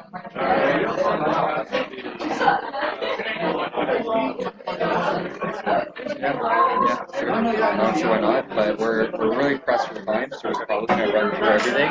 Also, so restricted. No,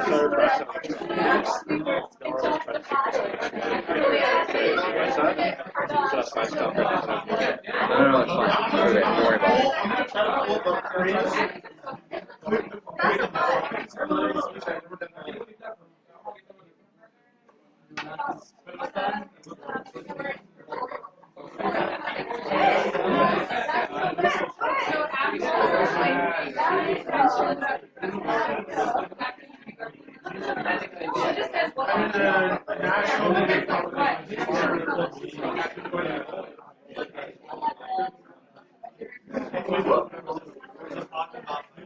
Yeah, Miguel, yeah.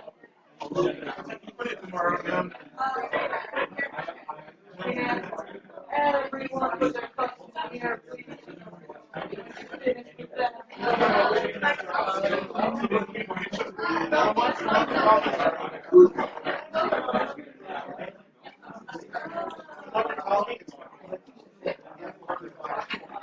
Are we going to go to the team if I don't go right now?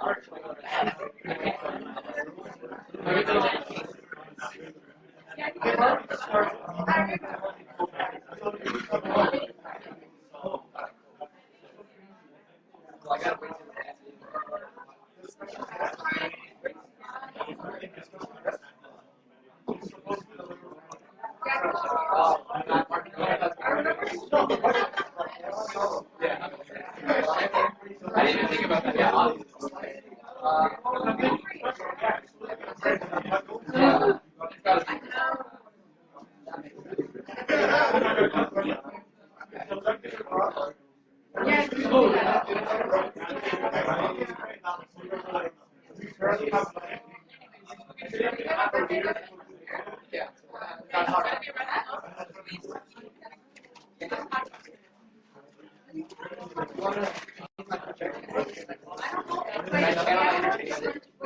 Are we doing it right now?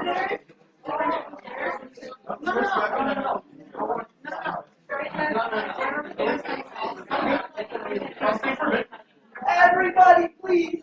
No. It's going on. God has answered my prayers.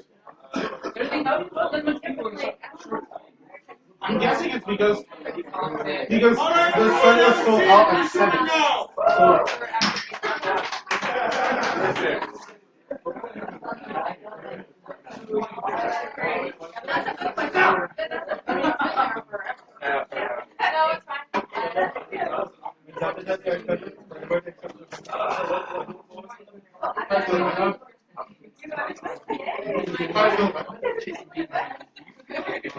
Yeah, no, I just want to make sure. It's like a good opportunity. You know what I have to do?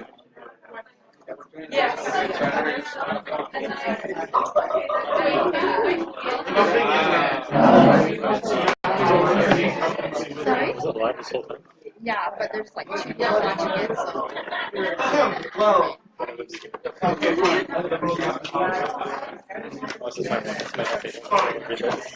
Okay, everyone, so thanks for taking a seat. We're going to be wrapping up. We're going to try to get this done quickly, not too late. Some of us have to get to metro, buses. So we're going to try to expedite this as quickly as we can. So up next, we have the candidates for Vice President of Academic Affairs.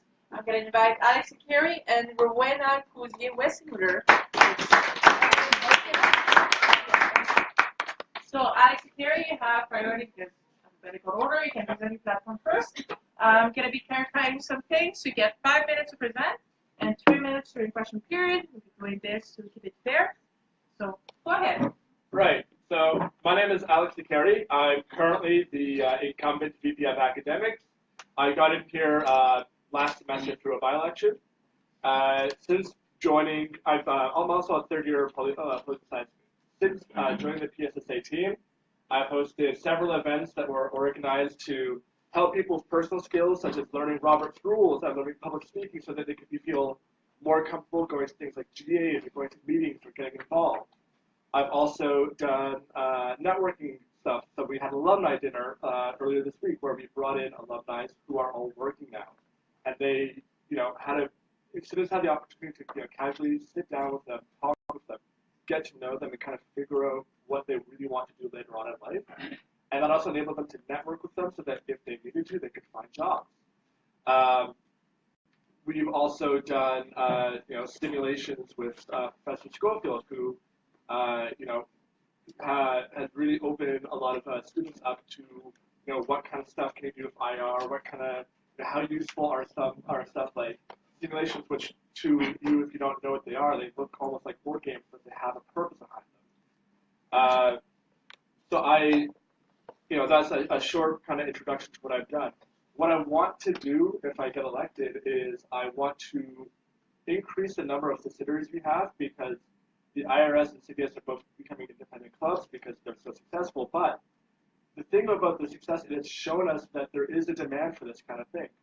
And I want to create clubs that will cater towards the different areas of study within political science. So like a Canadian Model UN, a public policy forum, a strategic studies club, stuff like that, where you can really have the ability to find what you really like and kind of latch onto that. And from those groups, we can also have more specialized events that could cater to students who might not otherwise really be interested in the kind of events that we could normally host. I also want to kind of increase the scale of events that we've been having because, a downside of getting elected during a by-election is that I didn't have enough time. I don't have the time to get speakers who usually, when they do their bookings, they do that during the summer. So it meant that, for a while, it was really difficult for us to get those speakers. And, there's a ton of people who I'd love to get, like Gwen Dyer or, current or retired politicians, people who work in all kind of different fields. That's really what I'm looking to do, and I want to have more workshops to help people with skills either while they're here or after they graduate. So stuff like SPSS or more public speaking events, stuff like that to really help them. Or if you graduate, to help improve on how to build your resume, how do you find work with political science. Someone on the Facebook asked about how are we going to help with networking and finding jobs and seminars. The thing is, there's a lot of opportunities out there right now. The issue is most people don't know how to find them. The Canadian government, for instance, if you're a Canadian citizen, they have the summer work program. They have FESWEP. You have a bunch of opportunities to work for the Canadian government. The Quebec government has also a ton of opportunities for you as well. But the thing is, they're not advertised well, so most students don't find out about them. If you went to the looking for a job, it's a job, a talk that they had here that was hosted by the department. There's also, there's the department often gets solicited with jobs from outside of Concordia, but the people there, they don't know how to distribute that, and I want to reach out with them and provide them a forum where they can post those jobs, those internships, and so that people can find them easily and really know that there is stuff out there where to look for it. Our last bit I want to touch on is that other than the events I host, I also usually do a lot of the representation of the PSSA to different groups at Concordia. So I sit on the department council where we kind of would vote on new classes, new seminars. We approved 2 new classes. I sat on a hiring board for a new human rights professor who's going to be working here in the fall, I believe. And I also would go to ASFA and represent the PSSA on the ASFA level. So I have a lot of experience within the PSSA that I believe would really benefit that continuity of experience and that continuity of connections that I had built over the past few months. As having these connections can really help us both as an association and with academic events. With that, I don't think there's anything further to say.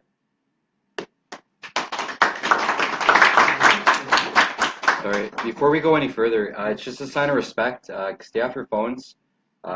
Just within minutes, I saw people smirking.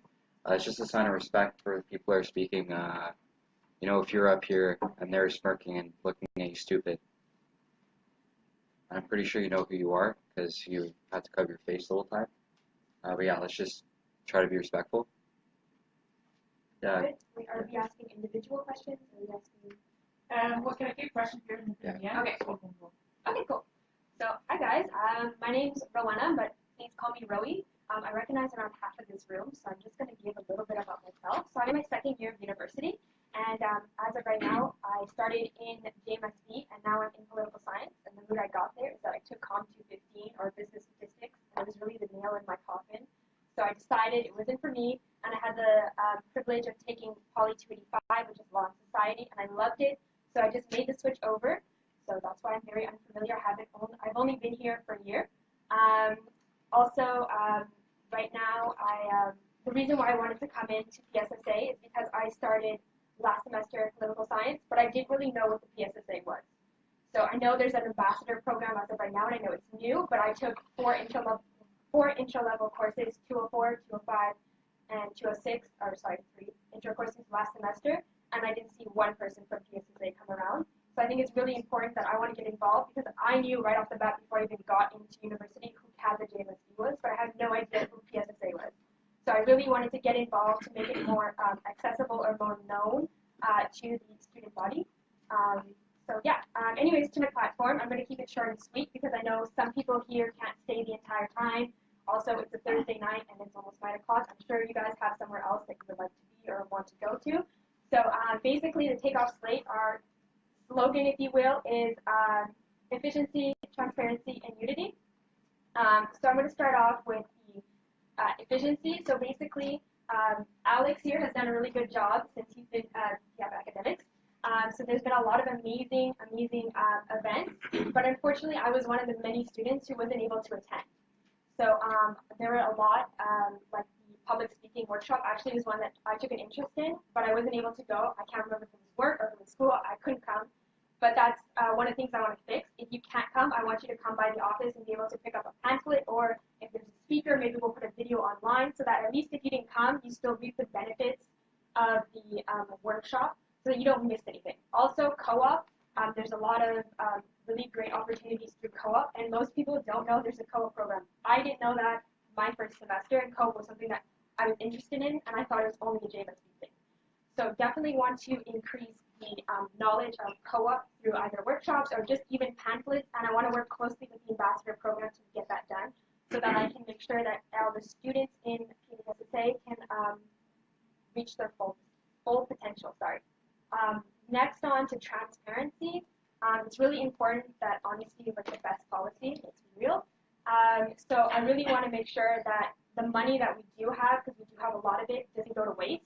So at the end of each workshop or speaker panel, I want to hand out a survey that's anonymous, of course, and they will rate it on how different questions for different things. Obviously, how much they like it, the timing, the room, sort of like a course evaluation, but for a workshop or speaker panel. And I'm going to take those results and I'm going to publish them online. So you know where your money's going to. And if a workshop or a speaker panel is unsuccessful because no one showed up, those are going to be released too. And that way it will never be redone again, as long as I'm VP of academics, of course. So that way you know that things that are actually working with your money, you're going to be able to have them again. And the things that don't work will never be redone. That's one thing for transparency for me. And then going on to unity, it's really important to make things work between the students. So for unity, a few things. I just really want to talk about. One of the things is that I don't know a lot of people in poli-sci. Again, I've only been here for 1 year in poli-sci technically. So I want to make sure that the new students specifically have a chance to meet everybody. As I'm going to look at myself as a first-year student, I don't really know this half of the room, but I kind of know this half of the room. So I think it's really important to get people to come to these workshops so that they, can meet all these new students, because there's a lot of awesome people in poli-sci. Also, Alex came up with this great simulation with Professor Schofield, and I want to add on to that.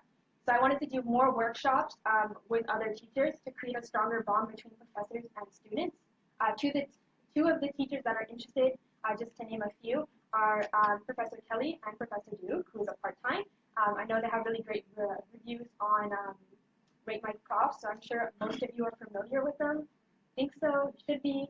Anyways, they're really great profs, so I wanted to bring something into that, and I also wanted to grow on what Alex has already done, with Professor Schofield, because I think it's a great idea, and there's definitely potential in there. So I'm going to end there, save some time. Questions, I guess. So I'm going to be opening the floor to questions. We're going to try to get people that haven't spoken up to participate.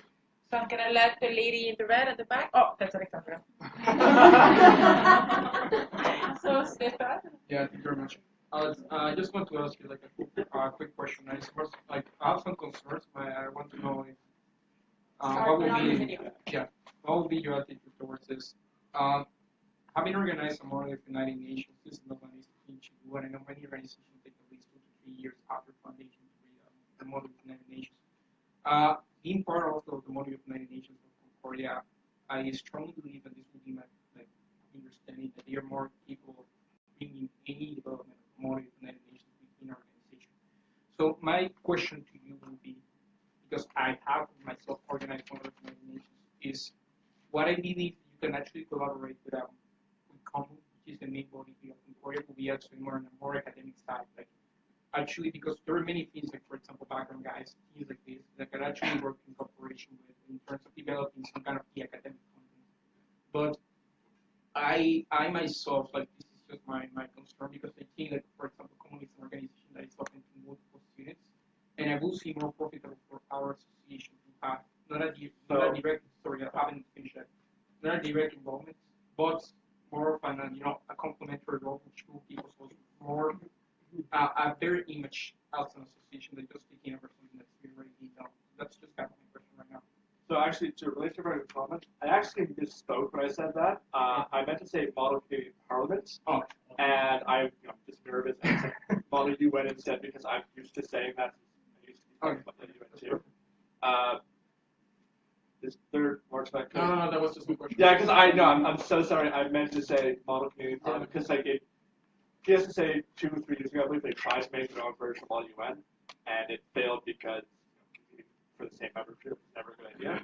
So yeah, I meant to be Canadian Parliament. I don't want to do reputation on something that's already being done on campus because there's no sense of it.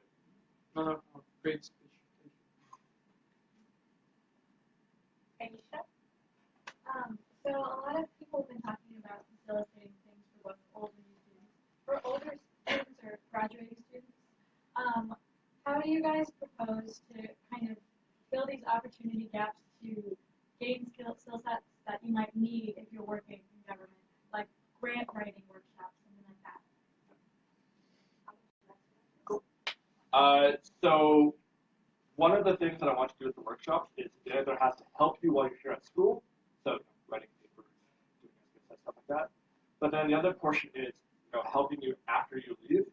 I want to have them geared towards like if you plan on just going with your BA to work. So skills like directly how to write a resume, how to find a job, or for like if you want to work for government, you're going to have to work with staff laws. You're going to have to learn how to navigate the massive bureaucracy that is the Canadian government.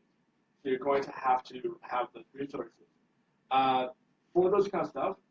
Because I'm not in a position where I'm going to be graduating soon, I think the most beneficial way to do it would be to do a call out for events like that, or for students to come to us and propose. We have I have office hours every Friday as of the semester, so it's a good opportunity for people to come in and say, hey, I'm graduating. I need to know these kinds of things. Is it possible for this to do that kind of workshop? And if that's the case, then yeah, I would definitely love to do that kind of thing because workshops for all the events I've hosted, they're the ones with the lowest turnout, but they're also the ones that we need to do the most of because those are the ones that are, and my belief, the most important to have. Your turn. Okay, good. So I would like to just echo what you said. Basically, for graduating students or students who are coming close to graduation, I wish I was one of them. I'm not, unfortunately. So I will be here for a long time. But despite that, I think it's really important to learn the skills that you need. Going to class is great. Going to learn about Chinese politics is great. U.S. politics is great. But what is that going to do when you go out into the real world? That'll get you your degree. So we need to basically make workshops to do that. That is like the main priority of our position that we're both running for, is to get workshops that will help you do that. Also, to add to that, again, with my platform that I mentioned, is that I wanted to have pamphlets that you can come pick up at the office if you can't go to it. Because I figured the average student is doing around at least 4 classes plus 20 hours of work. That doesn't leave a lot of time to come in midday to do a workshop. But for those who can, it's great, and that's important for them. But for those who can't, we also have to accommodate them by either putting something online with the main points, a video, or maybe a pamphlet, however we see fit to do so. Yeah, go. Could I just ask if you guys have any particular event that you kind of consider like a pet project for you, like one specific event? So for me, because I really love Professor Schofield, those simulations for me are a pet project. But because I'm a very IR focused guy, I love that kind of stuff. it's also kind of why I want to help create some theories because they know stuff that they would know stuff about Sheila theory. So they would be much better at kind of organizing those events than I would because I have anything overlooked for that kind of stuff. Okay, so I guess as of right now, I just really want to make unity with the teachers and students. So my big thing is that I mentioned Professor James Kelly is doing Canadian politics right now, so he would be another person to bring in for that kind of thing. For, as I mentioned, like a workshop with students. Right now you're doing simulations with Professor Schofield. I don't know what Professor Kelly wants to do. I just asked him if he'd be willing to support it. Logistics come later, but it would be something around that so that you can make you can come up with different things. Also, specifically with Professor Kelly, he's written a bunch of articles and books, so he would be able to bring in other people who would be willing to come in for the hour and a half that we have available to us. Austin?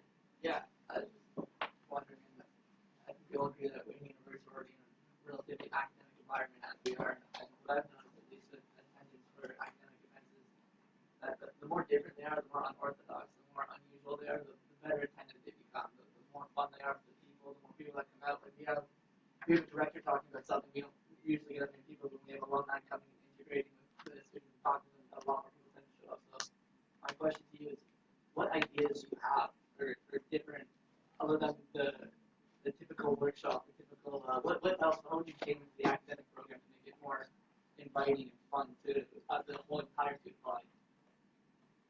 You want to go first? Okay. Yeah, so I guess I'll go first.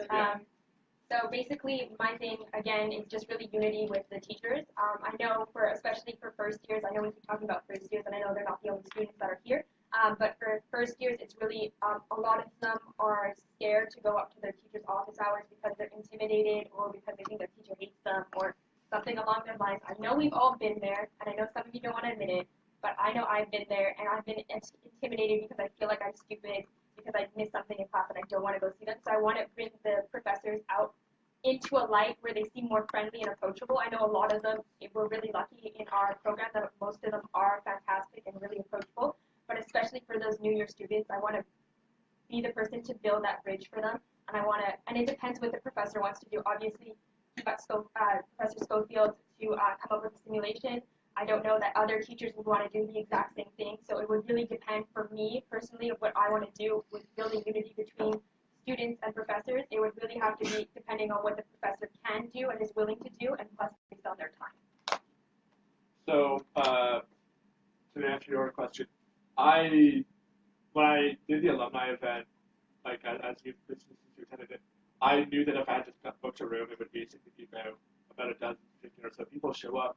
They sit down, they listen to them talk, and then they ask questions that they really don't care about, and they don't get the opportunity to really talk to them, whereas when we did at the dinner, they were more relaxed. At first, I was really actually uncomfortable doing that because it could have failed so badly. But but it also proved that taking a risk and doing something that's not expected is also very beneficial. For some events, I would definitely do that. If I had the opportunity, I'd go back and do the public speaking event differently since the turnout for that one was pretty visible. But some of them you can't really change. Like right now, I'm trying to get I believe it's Actuary Math Department here in Concordia to teach us SPSS. I don't really know how I can make that an unconventional kind of workshop.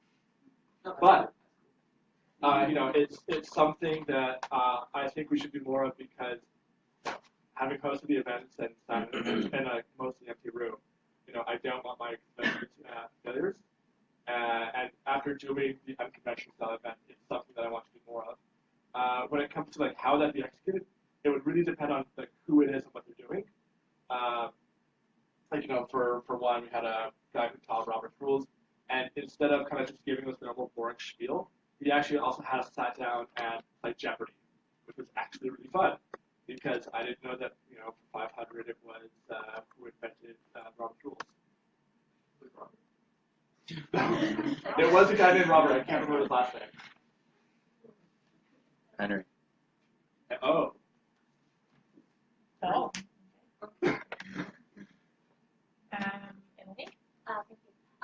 You mentioned that you wanted to create, this is mostly directed to you, but it could also be for you as well, You mentioned that you wanted to create new subsidiaries since the previous ones, so IR and the Debate Society want to take their own path.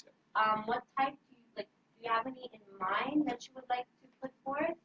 So again, I want to emphasize, did not mean to say Kanban or model U, but I meant to say model Canadian Parliament.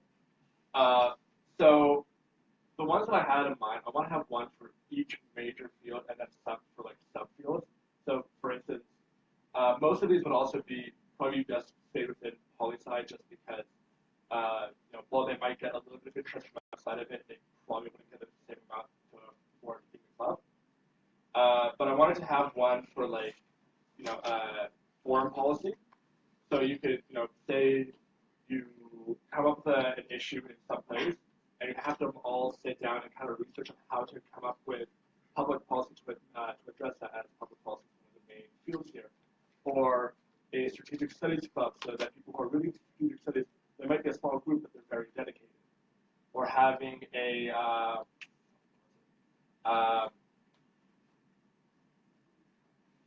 a comparative politics club, or a theory club for people who really like theory, or even methodology if there's enough people for that. For me, I don't want to go out and say this is how it's going to work, this is what we're going to do, because for some of these, I don't really know that much on the field. I don't know theory. I really don't know that much about public policy. So I think the best way for those to be would be to see who is interested in doing that kind of stuff and what they think could be possible, and also work with the professors on that to kind of figure out what would be an interesting way of getting these set up. Because for some of them, I really don't know what would the best way to approach them would be. Yeah.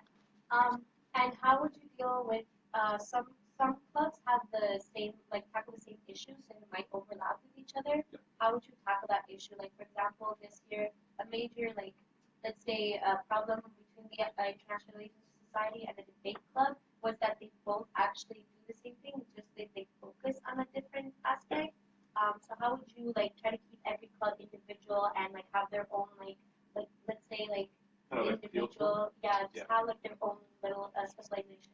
So one thing I would want to make sure of is that they each have a different format for what they're going to do. For instance, Model Canadian Parliament probably going to be very similar to say IRS or CDS, which is going to be a lot of public speaking. But something like say the Public Policy Forum, that would be far more of them doing research and writing up public policy, and then people kind of rating on how practical, how good this would be. I would really want to work with them just to make sure that they're not all just doing the same stuff over and over again. But again, that also really depends on how each kind of theory would really want to do things. Because I don't know what you could do out of theory, but it's also something that I think you should also be able to do. I really know how to make a activity out of theory. I just want to jump in. I would like to see Roby please answer the same questions. I think relevant to both candidates. So what clubs will you bring forward to the PSSA, and how will you address issues of overlap between them? Okay. Personally, right now, I'm still at first year, so I haven't experienced all the clubs that are available. This year, I joined Conman, and I really like it, so I'm probably going to do it another year. To bring more clubs forward, I definitely like the idea that Alex, not to steal your idea, but I love the idea you suggested, so I really believe that's a good idea. As for me personally, I would have to take a look at what's going on right now in the Debate Society and International Relations Society and try and come up with something that is different outside of that. I don't know if it has to be necessarily come from one of the 4 groups that we have in the program. I could combine both, or maybe just one, or maybe combine all 3. I really I would have to take a look at what I have once I'm VP of Academics to make more opportunities for students. Katie? What kind of personal or academic experience for Concordia do you have that you think would be relevant in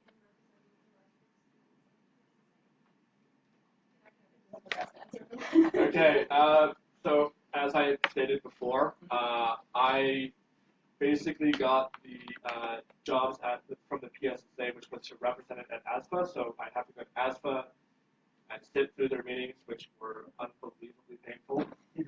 I would sit through them, we'd vote on issues. I'd also let my team know what was decided, so they had ones that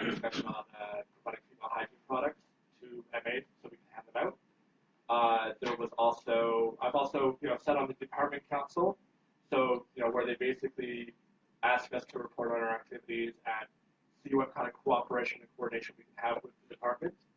I've also sat on the undergraduate curriculum committee for us, so it's basically approving courses for next year, like when we signed off on 2 classes, or they have issues that they're not clear on. So like there was an issue with the honors thesis and rules regarding it, so they bring it up to us. So I would have to go out, look for people who are in honors, who are doing their thesis, and ask them, what do you guys want to do? What are the issues with these? Because I don't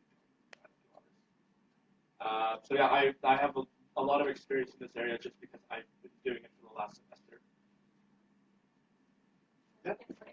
So I personally have no experience. I've only been in clubs throughout high school and throughout CEGEP. What I'm really good at, though, is I have a lot of work experience. I have always been in a manager position until most recently. So I'm really good at managing people, and that is my biggest strength as of right now, to be a VP of academics, is to manage things. Yeah, I just want to you guys talk about workshops and workshop attendance, and I'm just wondering how would you work with your communications to get more people to join them, and especially if you want to double classes because you only let the ones in like intro classes come, like first year students don't really come to PSSA events and workshops, so like how would you work with your VP communications in the PSSA to boost attendance? Go first. Okay. Yeah, sure. So I know attendance right now is a really big issue, and like Alex said earlier, that these are the workshops that VP of Academics do are some of the most important workshops. So I definitely believe that it's a strong issue, which is why I like the reason of having a survey at the end of the workshop, kind of like a course evaluation where you can write down your recommendations or what you would change, so that maybe next year things won't be so great, but at least we have that data to bring into the year after that to make sure that attendance is better and better. It's definitely a work in progress. It won't happen overnight, but we definitely need to get to see what students want before we can make changes on attendance, or maybe we need to move times of workshops, or maybe the room needs to be bigger, maybe it needs to be smaller, maybe not during exams, maybe not during midterms. It really depends on the different workshops that we have, but as soon as we get feedback from the workshops we're already doing, then we're going to be able to really make the changes that we want to see for the next semester or the semester after that. I'm going to echo a lot of what she said because it's the way to do things, but so with the VP of Comms, I work quite closely with our current VP of Comms, Christina, and I plan to do so with whoever is going to be next year if I get elected, because at the end of the day, most of the people who, almost everyone who is going to go to these are going to hear about it not from me, but from the VP Comms and through our different social media platforms. One thing I think that would be really good would be far more aggressive with our use of ambassadors, particularly with recruitment in September for ambassadors for like those 200 level courses, which are really critical for kind of getting those people interested. Because I remember my first year, I only found out about PSSA events by the ambassadors because they were the ones who kind of told us about it. I didn't know that the PSSA was on Facebook. I didn't even know they had an office. So for me, it would be really, with the VP communications, really aggressively using those physical outlets, because those are the ones I think that would get the best results. Because, again, I really don't like sitting in empty rooms with, where we're teaching a workshop. There's a Yeah. I wanted to, I'm not sure if this is also the academic scope. Is there anything that we do with regards to giving universities or programs that reward students for doing well in terms of purely with regards to funding? Does the PSSA provide anything with regards to that? And do any of you plan on creating some sort of program that might reward students for doing well, or for participating, or any award program? So I have a relevant answer to your question. We tried this year to have that. We allocated about, I believe it was $5,000 towards a bursary program. The issue that we ran into, though, was that you need to have the Concordia University's consent and permission to do this. Unfortunately, they didn't give it to us. Why, I have no idea. But usually, if I see one, I will post it. I believe I posted once or twice about bursaries and stuff like that on the Facebook page. There's a lot that are handed out Concordia. They're just not well communicated. I think usually internal and external are the ones who find that stuff, and then they kind of communicate it to the rest of the student body. But again, it's like, no, you see one, you're going to post it.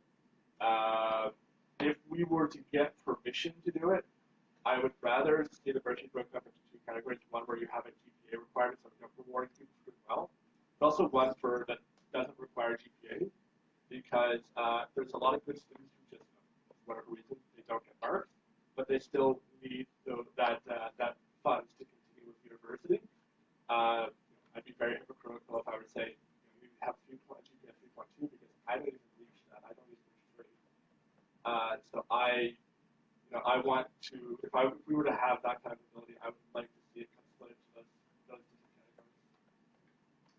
Okay, I'm just going to answer that question as well. As of right now, on your My Concordia, there is a word search that you can actually use through the Concordia website. Also, and if you're in political science and it includes part-time, there's 26 results of things you can apply to. So I don't know that it's even worth having something from the PSSA if there's already 26 things that students for political science can do. I also, again, don't know how I'm in a really lucky position where I don't need to apply to any of those. But I don't know how competitive they are. If I do more research and I find out that they're super competitive, I would definitely be open to creating something. But again, you would still need the university's consent, which would be, I think, the biggest hurdle to go over. Yeah. Are there any questions online? Online, that's what I'm checking. There's people messaging me about the sound and everything, but there's only one person doing it. So. Oh, okay. Democracy at work, guys. Hi, Tina. Yo.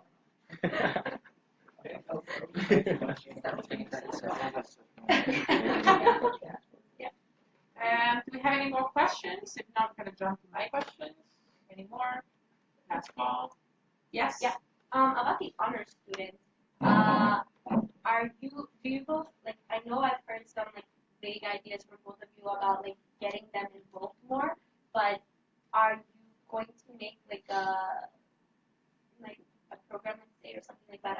I don't know what you guys have in mind, in order to better encourage students into becoming honor students. I know that that's the problem from the department, that they would like to see more of the political science students becoming honor students. So, like, what do you guys have, like, in mind for that, to address that? Okay. So, well, I know that's a really big problem right now, and something I would like to do is that I think most students just lack the knowledge to get there. I think that would have a lot to do with the ambassador program when they're out, trying to get people to come to workshops. That should definitely be mentioned. Also, I would like to hand out, generally, just to be sustainable, maybe not pamphlets, because that's a lot of trees that I would like to keep in the ground, but maybe things on Facebook. I know a lot of us, everyone here has everyone on Facebook, so I'm sure with the ambassadors and just the VPs and with the PSSA group, and with just like the PSSA actual page, we could reach a lot of people just based on honors, and then we could actually just put up videos, because nobody likes to read anymore, so a one-minute presentation of how to get to things if you're interested in getting into honors, and the basic points would definitely be one of my ways, working with communications to get there. I'm going to echo her a lot as well, just because the department does do a rather lackluster job of promoting what they have to offer. I know because I actually work also for the department under the Work City program. I do the social media stuff, and I just started it this semester.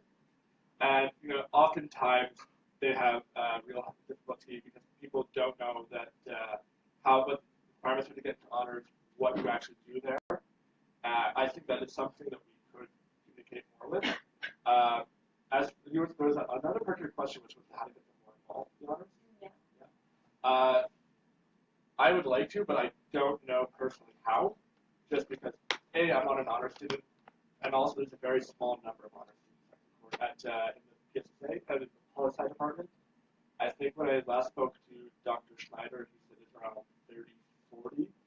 I think 38. 38. So yeah, there's it's a very small amount of people. and I would like to help them increase that, but I don't know what specifically we could do for them. One of the ideas that we had a while ago was to have a dinner where they could all sit down and share their theses and discuss that. The issue that we found was that at any given time, there's only about 3 or 4 that are working on a thesis, and of that, only 2 are near completion or would be at a presentable moment. So that more or less fall apart just because the pre-existing resources weren't there. So unless an honor student can really approach me or someone who works with them could really approach us with an idea, it'd be very thin. I can't really speak on it that effectively. Yeah. So I have lots of questions. Last fall again. Okay. No virus. So a big portion of the current PSSA's budget goes to the journals. Currently, we have 2 journals established. One of them, the Center for Canadian Strategic Studies, is going to have think tank status very soon. We've been working to establish a 3rd journal, and all of them have a very big online platform. They have several articles published. So I wanted to know personally what articles you enjoy and how do you plan on having more articles like those coming forward and maximizing the use of that big budget allocation that we give them. Sorry, can you just repeat the last few sentences of your question? I didn't catch that. Yes. So basically, how are you going to maximize the amount of money that we give to the journals? And secondly, your favorite topics on those journals and publications I think are noteworthy, and how we should highlight those. Sure. So for full disclosure, I was also an editor for the CCSS, which is one of the 2 academic journals that we work with, and it's also one that's getting think tank status. I really like the CCSS because they do they're the Canadian Centre for Strategic Studies. That's kind of the thing I like. So for them, I really like them. They have a budget of about $1,500 each, which for them, most of that goes into the actual publishing and the printing and all that. But there's also a little bit left over that they allocate sometimes for events. I would want to work with those journals to kind of have relevant events brought so that, say for the CCSS, if we were to get, say one of the better articles was on, I don't know, Steph trying to see dispute, having, say, someone who's worked on that issue, someone who's done stuff like that, taking some of their budget for that if they want, and also taking some of the budget that we have academically set aside for speaker events and having those 2 come in, or working with them to kind of help with their publication process, as it's a big job. Yeah. Did I answer your question? Yes. Okay. So when it comes to money allocation, I believe that is a better job for finance. I'm just doing academics. But I would also like to see, me and Alex really like to echo each other with our events. It's something we keep doing. But definitely I would like to help them bring more events because we have a lot more resources to do. You said the budget was $1,500? For each. For each? Okay. So, and that only leaves a little bit left over after they're done all the publications. So I would definitely like to see that budget increase so we can give them better events. But again, I'm not finance. That's a better question for Matt or Kilo. Do you have any specific things you'd like to see expand? Alex mentioned this CCSS. Do you have any pet peeves within pet projects within the journals? No, personally I don't. Any more questions? No. Okay. So thank you, Roe and Alex.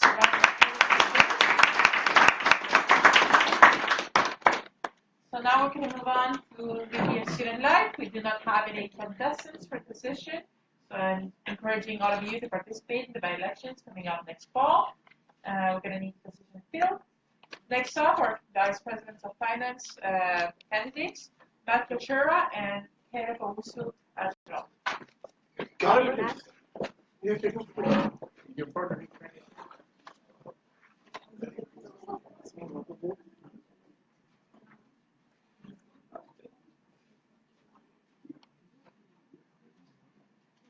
Before you start, this is going to be the last time about cell phones. I'm still seeing you guys pulling your phones. It's highly disrespectful. If you keep doing it, I'm going to have to ask you to leave. So you've been advised it's a 0 tolerance, okay?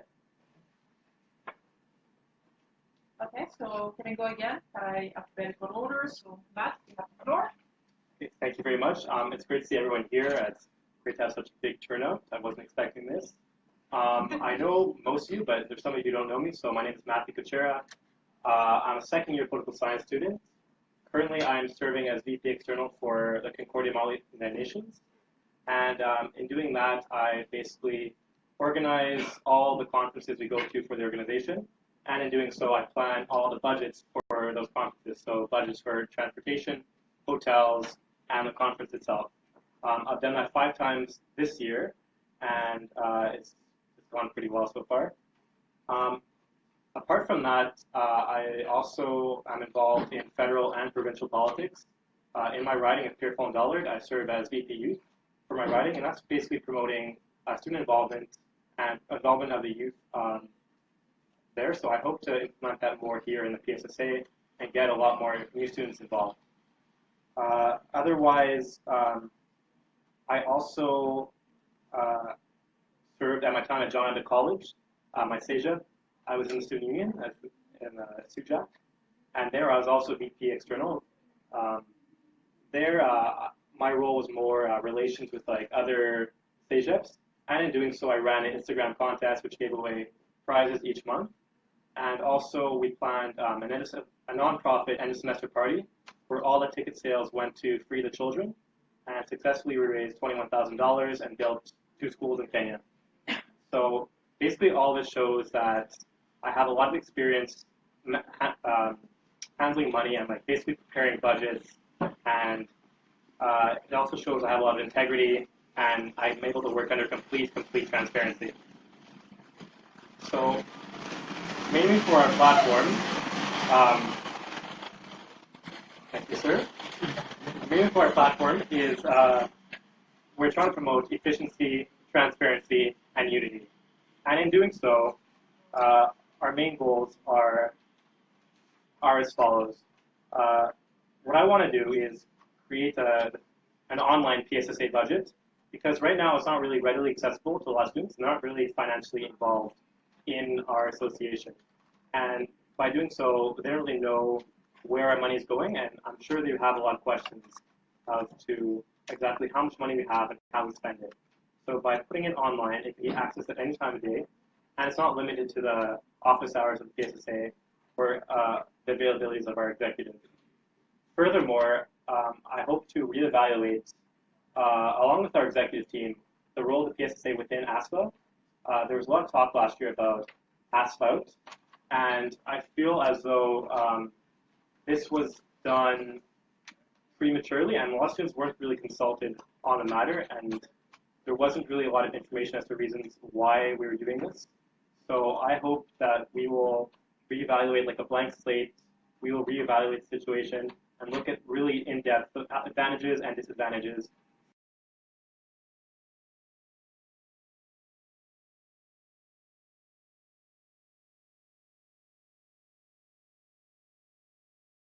I would also like to maintain the online budget to reflect monthly changes in spending. Right now, if you go onto the PSSA website, go under finances, there isn't really anything there apart from the fee levy that we achieved last year. So there's no really way to access our finances. So in doing so, I hope that we can really be transparent on the matter. And transparency is really, really a key role for us because, again, it's not really in our best interest to be secretive from our students, and our students deserve to know exactly how we spend their tuition fees since we are now a fee levy. Also, as my role as VP Finance, sorry, I've been external for so long. As VP Finance, I hope to also support all the roles of our executive and our slate team takeoff.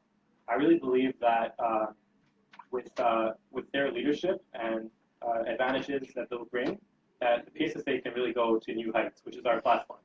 Because it's not saying that PSSA is bad right now, but saying that what's happening right now is we've kind of been stagnant for a lot of years, and we really want to bring it to a new level. A main issue in Concordia is that not many poli-sci students know what the PSSA is. There is a select few who do, of course, but out of the maybe 150 to 200 regular members who come to our events, there are still, I believe it's 1,500 in our poli-sci department. So that's actually the largest MA in Concordia, and it's also the largest poli-sci department in Canada. And if we only have 150 to 200 individuals coming to our events regularly, that's about 10, 15, 20% of our total population. It's really not that good. So we really want to promote ourselves, the PSSA, to the students we do not reach. We really want to extend our membership and gain support and gain influence because we want to make ourselves a name for ourselves within Concordia more. We hear a lot about ASFA, about CASA JMSB, but the PSSA kind of falls under the rug a bit on those matters. So we want to bring the PSSA to the forefront. And as Magicck mentioned earlier in his speech, he really has a lot of experience in bringing organizations that are kind of not really noticed to the forefront, and I believe that he can really bring the PSSA to where it needs to be. Apart from that, I think that's basically my platform, and I'll just pass on the mic to Caleb. Thank you.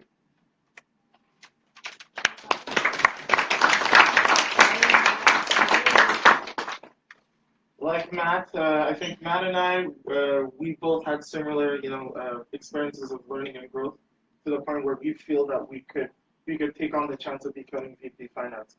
Like Matt mentioned before, he's involved politically. He's involved politically on the federal and provincial levels. So am I. We're almost in the same social circles on those two levels, right? But more about me.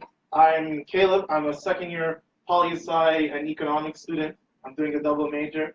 And with that, and with this, the reason why I chose to run is I feel that I have gained enough experience, both personally, professionally, and outside of school, to legitimize my position as being an effective VP of Finance. As some of you may know, I have a reputation for being known as the quote deficit slayer, and there's justification for that claim. Okay, I'm not. This is on me material. This is true justification. When I was elected treasurer at my student association at Vanier College, I was able to turn a deficit into a surplus. And during that time, we were able to give $10,000 to start up Vanier's Multi United Nations. $10,000. And at the same time, we were able to financially sponsor the school's robotics team for that year, in which they ended up winning the competition that year. So I have experience. I know how to make the right decisions. I know how to make the right key investments so that we all profit in the long term, right? I also sit on my church's management board since late February, and my task on that is basically collect the money, collect the tithe, collect the offering, and make sure that it's done in a sustainable, accountable way. I report on these finances every single Sunday after church, and it takes me, some people may deem it as long, painstaking work, but it's worth it. Now, in terms of my platform, I feel like Matt hinted on this perfectly. We need more transparency, right? We're now an accredited student association, and we have a responsibility to the people, to the electorate that made us accredited, to basically tell them how much money we're taking, how we're spending it properly, and how to make sure that students know where their money is going. Number one. Number two, in terms of the ASFA relationship with PSSA, it was made recent at the last General Assembly that the PSSA has not been collecting all of its money from ASFA. So currently we're paying two student fees. A fee to ASFA, which ASFA is supposed to take that money and reallocate to the PSSA, and we're paying money to the PSSA as well. Now some may view that as why are we paying double for the same association, right? So my plan is to, from day one of my mandate, I would set up a meeting with ASFA's VP of Finance and to figure out a method in ensuring that ASFA ensuring that PSSA gets all the money it deserves from day one, and I will consult my fellow executives in making sure that job is done. Number three, in terms of financial literacy, I hinted on this on my first point. Not a lot of students know about PSSA finances. That's just because there's either no interest or they're just blinded at the fact that I'm paying money into this thing. I really don't care. Let bygones be gone. Let live, right? This whole idea that ignorance is bliss. I don't think ignorance is bliss. I think the lack of ignorance, I believe that ignorance is bad. And the reason for that is because, we're now adults. We all have expenses today. We all have to live within our means. And the first thing we should do in expressing that is we have to, as an associate, we have to demonstrate to people that, that we're managing their finances properly, we're managing their finances effectively, and in doing that, we're going to send a message to the student members that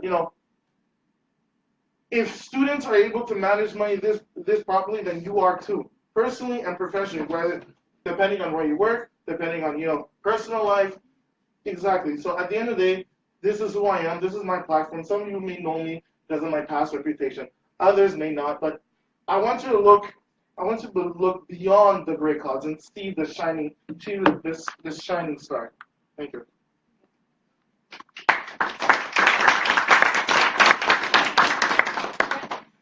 SVP of Finance, since you are both, whoever becomes VP of Finance, will have the responsibility to create a budget for the student association.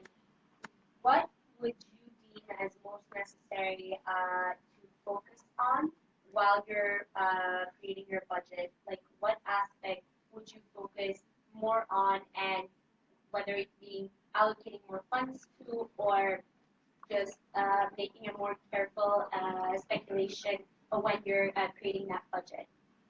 Do you mind if I go first? All right, so I appreciate the question, Lena. And firstly, for me, my focus on spending money is basically what would generate the best investment. For me, my feeling is that if we were to spend money, I would allocate more money proportionally for academic events and more social gathering events. I feel that it's a great time when people come together, celebrate the goodness that we all have, talk to each other, learn more about each other, learn more about our academic and professional interests. And that, personally for me, I feel that will trickle down to the academic, because at the end of the day, once we start conversating with each other, then we'll realize that there's a great return on investment there. Why don't we use the return on investment there and take that and put it into more academic events, so that at the end of the day, not only we're getting a return on investment, but people are happier. People seem cheerful. People seem more welcoming into the association. So that's the approach I would take. Great question. Thank you for that. For me, the main issue for funding for events is basically as a support role. Like, we want to look for the budget to support the aspirations of our VP academic, our VP internal, our president, and our VP external. And in doing so, we want to put the PSSA at the forefront of Concordia. We want Concordia the PSSA, to have the best outreach possible. So by that, we are going to try and do more social events, of course, but also more events. We want to put money aside for possibly even like contests and things, just to get students involved, get students knowing about us, and exactly that. Also, we want to improve our image a lot, because, thank you, sir. Of course, there is a lot of issue with transparency and like where all the money is going. So we really want to show where it's going, what events we're paying for, first of all, and also find the best way to really involve students. Okay, so who hasn't spoken? Anthony? Yeah, sure. So this question is for Caleb, but I guess can you just explain, and this I guess comes with the VP finance role. I feel as though there's a lot of confusion with regards to like how we get our money. You said there's like we get some from ASPA, and then we get some directly from students. Can there just be a clarification, or at least do you think there would be a clarification in the future that can be posted? Sure. From my understanding, right now, since the PSSA is not completely independent from ASPA, we are paying money both to ASPA and both to the PSSA. Therefore, the fee to the PSSA is $1.60 per credit, and the fee to ASPA is somewhat about $1.30, $1.40, right? So the way it's supposed to work is that even before the PSSA had implemented this fee levy, we would give money to ASPA. ASPA would take the amount of money collected by all the students under arts and science, and you would allocate that proportion depending on the size of the budgets of all the individual MAs, right? So right now, what's going on is there was a dispute of office that was mentioned in the last General Assembly, in which a couple of the current executives mentioned that the associate didn't receive all of its money from ASWA due to apparent allegations made from ASWA that the executives submitted their budget on time and there was this bureaucratic administrative thing. But that's the side of it. The main point here is that theoretically and technically we're paying double the fee, but we're only getting one of the two in return. And the one of the two in return is the direct money that goes to PSSA. Can I get a quick follow-up? Yes. So like what's the plan with regards to for both of you? What's the plan? Currently, is there like two budgets that exist? One that we get from the PSSA, because that's one you can use directly, and then there's one that gets submitted for ASPA. Like what's the plan in terms of is there a way to solve this, or is it just gonna stay the way it is? Because we don't know if ASPA is going to give us the money. From my understanding, again, my plan is like I mentioned before. The day one of my mandate, I will attempt to set up a meeting with whoever becomes the VP Finance of ASPA, and I will talk to that person in creating a dialogue, creating a level of communication, and asking, basically telling the brutal truth. We're paying double the money. We're paying money to ASPA, but yet because we have instituted our own fee levy and we're not fully independent, there's this financial limbo, right? To the point where ASPA executives think, oh no, the PSSA has a lot of money, why should we give them additional money on top of that? I find it unfair because, we're students, when we make payment to the things, we expect the money to trickle back down to us. In terms of services, in terms of, having that additional money to do whatever we want with it. And personally, I feel ASPA's failure in this is that it's not working for its MAs. Therefore, I personally believe that from day one, I will attempt to settle a plan with the VP Finance at ASPA, with the support of my fellow executives, and making sure that the association gets all of the money it deserves. And to the other question about if there is one, but from my knowledge, there is one budget that the association creates. That budget is dependent on both PSSA money directly from the students and money that is supposed to come from ASPA, right? But unfortunately, the only money that's being spent right now is the PSSA money, and we're not getting the entirety of the money that we're supposed to be getting from ASPA. Could I just add to that? So ASPA is an umbrella organization. So before we were a fee levy, all our money basically went to ASPA, and they would have their own budget and budget those out to the MAs. So in doing so, they would pick how much money the PSSA got out of that. And so now that we are a fee levy, we can have our own budget. We have possession of most, or at least a large portion of our finances.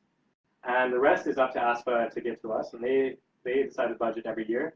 So in doing so, first of all, we have to figure out what's the best interest for our students is, because they do give us money, first of all. However, it could vary from what they choose to give. So this year, the relationship with ASPA was not very good.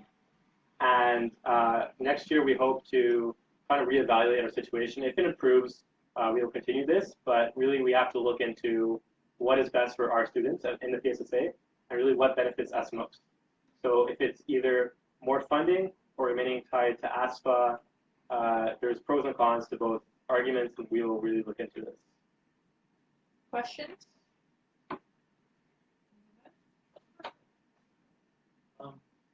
Those always a contentious debate about opting out and social things. One of the biggest arguments that students don't know what they're paying for.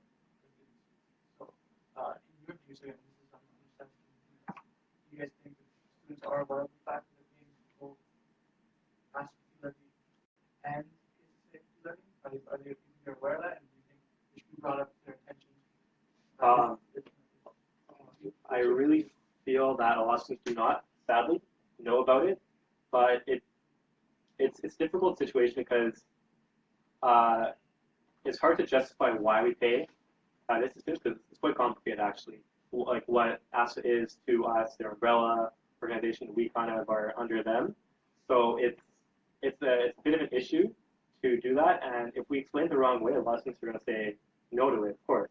So it depends entirely on how we frame it in the explanation. So the best way is just would just to be, I guess, just to state it as a fact that participant fees go to us, participant fees go to them, and explain why, and then they can come to their own decision. Because we don't want to influence them. We don't want to make them mad at us. We don't want to make them mad at PSSA. We really want to show them where their money's going in a neutral perspective. We really want to slant it, and that's like what I want to do in my budgets. I want to really show where the money's going, and that's it. They can come to their own conclusions. I want to make an announcement first, and I'm just announcing that there's only an hour left at 11 o'clock. All can yourself, so we have 10 minutes to now. So I'm going to be strict on timing. I'm sorry for that. We have only an hour to wrap up question period, 2 prompts, and then 2 prompts question period. So questions? Kitty? So there's a lot of talk about ASPA, and I'm not sure what experience either of you have in terms of ASPA's finances. I know there's some misconceptions that were probably accidentally said about how PSSA's money is proportionally divided to their students. It's not. But aside from just that topic, because I think that's something that would affect the entire student body and a decision all of us would have to make, not the finances. What is your personal experience or background? Just something quick that you can summarize. I didn't really get it from your introductions. That would make you qualified for this position. Can you rephrase like what you mean by like experiences? Like what relevant experience or job experience do you have that would make you qualified? I didn't really read that. With ASFA or with like? No, with PSSA. Okay. Positions you're in.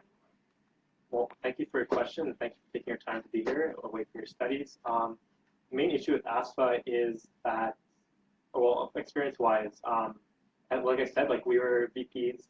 I've been a VP external for my senior unit at my CEGEP at John Abbott College, and for Conmon here at Concordia. So in doing so, I kind of took on some of the roles of the VP Finance, which we didn't really have. And in doing so, I would always do budgeting. Like I would do budgeting for the conferences that we went to. I'd do budgeting for our events at Abbott. I would always do this. And I'd always try our best to like serve our students' interests. Like it's not my personal opinion. It's what benefits our students the most. So I think that's really the best experience I have. Just want to make sure I get your question right. You're talking about what relevant experiences we individually have that would like legitimize our chances of taking on the position of VP Finance, right? That's right. Okay. So I guess what just qualifies you for the job? Oh, qualifies me for the job. Okay. Like what have you done that makes you qualified? Okay. So sure. At Vani, I was, like I said before, I was a treasurer of my student association. I took on the position because, because at the time I had a fairly limited knowledge about finance. And then I took that summer to teach myself about finance, how to write a budget, how to use proper accounting software, how to get in touch with the association's bank. I had weekly meetings with the association's accountant. Her name was a wonderful woman by the name of Joni. She would come by every week to give me the rundown of what past executives have done. The problem with the position I took at Vani was that I would say it was a toxic position because past treasurers had resigned because they couldn't handle the pressure of managing so much money in that short frame of time. I was able to do it because I was able to teach myself quickly. I was able to teach myself on a efficient manner. I was able to use that free time during the summer to teach myself how to do things right, how to do things proper, right? So throughout my mandate, like I said before, I was able to turn last year's deficit into a surplus. I was able to, even with the additional money saved, I was able to allocate it to special initiatives like Model UN, like the school's robotics team, to more events, to more carnival events, and that's one experience. The other experience is because of the first experience, a lot of people in our church saw that I was already qualified, that I already had a past experience with finance. So they appointed me as the youth representative to sit on the church's management board. And with that came the responsibility of handling even larger sums of money because it's a church. People like to give more. People are generous with their money. So they bestowed onto me that responsibility. You could say it was God-given, but on a serious note, I feel that having me getting more experiences in dealing with finance has made me even a better candidate for this position, right? As some of you may know, I ran for the position last year, and I wasn't able to get it. During that time, I sat on the association's oversight committee until late October, right? It was because of those experiences I was able to teach myself how to be a better financier, how to better account for every single dollar that's being spent, every single cent that's being spent in this association. And in that's basically why I feel that I'm qualified for this position. So it's just like I said, try to keep it concise. Next questions? Yes? Since both of you are political science students, I know you're studying economics, but it's more in the theoretical aspect. Neither of you have a very good grasp of what a budget looks like. So how are you going exactly to make a budget and actually be able to apply it in our association? Can I answer that? I want to answer. We're gonna have 1 minute. Okay. I'm gonna be severe, and I'm gonna have Actually, or less, just very shortly. You mind if I answer that first? Go for it. Okay. So great question. Great question. I have a great question. I have the last. Great question. I have the last. When I left the treasurer at Vanier College, I made a detailed Excel sheet of what was being budgeted, what was being spent, and I was able to update that every single week before the council's weekly Monday meetings. I was able to make a budget. I was able to make the budget 2 weeks before the semester started, because at the time we didn't have an exact estimation as to how much money we were going to get from contribution fees, right? And I was able to use the amount of money that was being expected to make, you could see, a very conservative budget, because we had a lot of money. It was nearly half a $1 million in $500,000 spread out over a year in student money. So I was able to tell myself how to manage a budget. So I've been doing budgets for 5 years pretty much, and that's all I've done with student union and everything, and also Conman. I guess the main thing with that is I was handling a lot of money, obviously, but it is student association, it is student politics. There really shouldn't be a deficit. We shouldn't be owing people money. We shouldn't be in debt to people. We have a certain amount of money, and that's all we have. There's no more. We can't really go over that. So if it doesn't really apply all this. It's hard to apply economics to it because it's not really country. We can't go over what we have. So we have that amount and we stay within that. And if we do go over somehow, there are other alternatives. We have to do more fundraising or whatever to come up for that amount. But it really should not happen, and I will not let that happen. We have to remain strict within that budget. Thank you. Questions? I have a question of my own. PSSA has published a complete expense report for the fall semester. It's on the premises website. What contributions will you make to that report? How will you change it? How will you make it different? How will you make it your own under your own mandate? Good candidates. So you say this for the whole semester? For the fall semester. For the fall semester. For me, honestly, I would have it updated on a monthly basis. I feel like our spending changes are kind of unpredictable, and costs can go up, costs can go down. So having it published for the semester is great, but you're not really getting the real-time spending. So we can't really see how much we're spending each month, and then it's better to see that way. That way we can allocate more funding to other groups and other areas where we're lacking over that period of time. So the issue is more just a trimester basis. It's once a month, and we have 3 months in the semester, so in doing so. For me, the way I would make it my own is that in addition in presenting an expenses report, I would attach a 1 to 2 page summary as to how much money was being spent, why, and how come. And for instance, let's say we overspent money on for instance, a pub crawl. It was an unexpected expense. I would explain why, how did it happen. I think we have to be transparent with students, right? And making that statement would be the first step. The VP of Finance, whoever one of us would have to take that initiative and detailing as to why a certain expense went over a planned out budget. So exactly, I'll just present a 1 to 2 page summary as to what went down, why did it go down like that, and how would we improve for the next time. Okay. Another issue that comes to PSSA accounting that a lot of our expenses are made by subsidiaries, and there's the issue of receipts.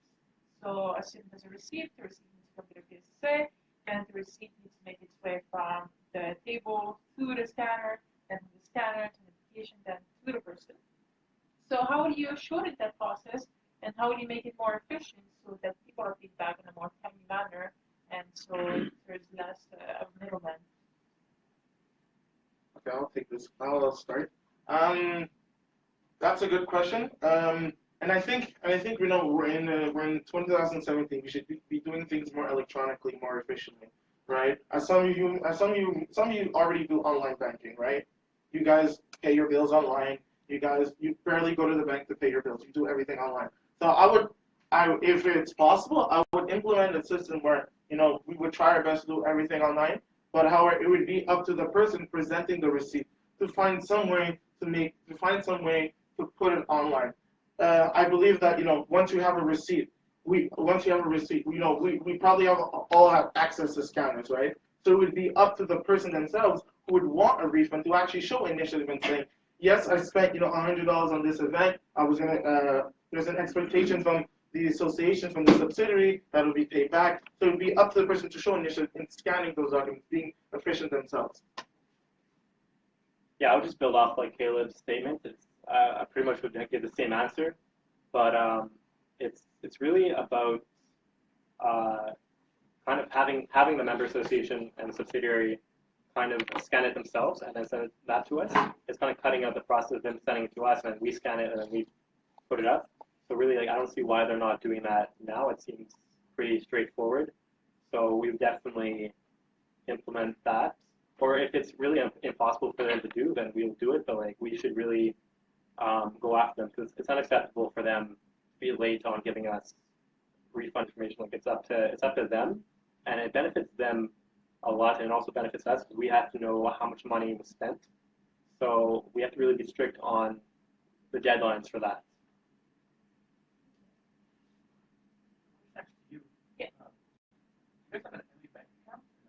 Yes, we do have a account in Scotiabank. Most of our banking is already done online, but like I said, there's a bit of a delay with the receipts currently because the situation is the receipts make their way to the office, but there's only one person that's the signing officer right now at the account, and it's myself. So every single receipt has to be processed by one single person, and it's a bit of a slow process memorizing everything before it makes its way to Scotia. I have another question for you. So, any more questions from the floor? Rowan? Yeah, so the PSSA went drastically under budget as of the last budget I saw. I'm afraid I haven't looked at any updated ones in the GA, but that's what we were expected to do then. And knowing that next year where we get the funds from ASPA, which I would expect that we would, we have even more money. I'm glad you both mentioned transparency. You both said that you want to publish things on the website, but what would you do to take that transparency further? I'm thinking either institutional methods that you would either implement or recommend if it wasn't in your power to implement yourself. What would you want to do to make sure that that transparency is not only stronger, but that it lasts past the demand? Basically, by putting the budget online, that's going to be our legacy. We're giving access to students to see it liberally. They can see whenever they want, any time of day. They don't have to come to the office.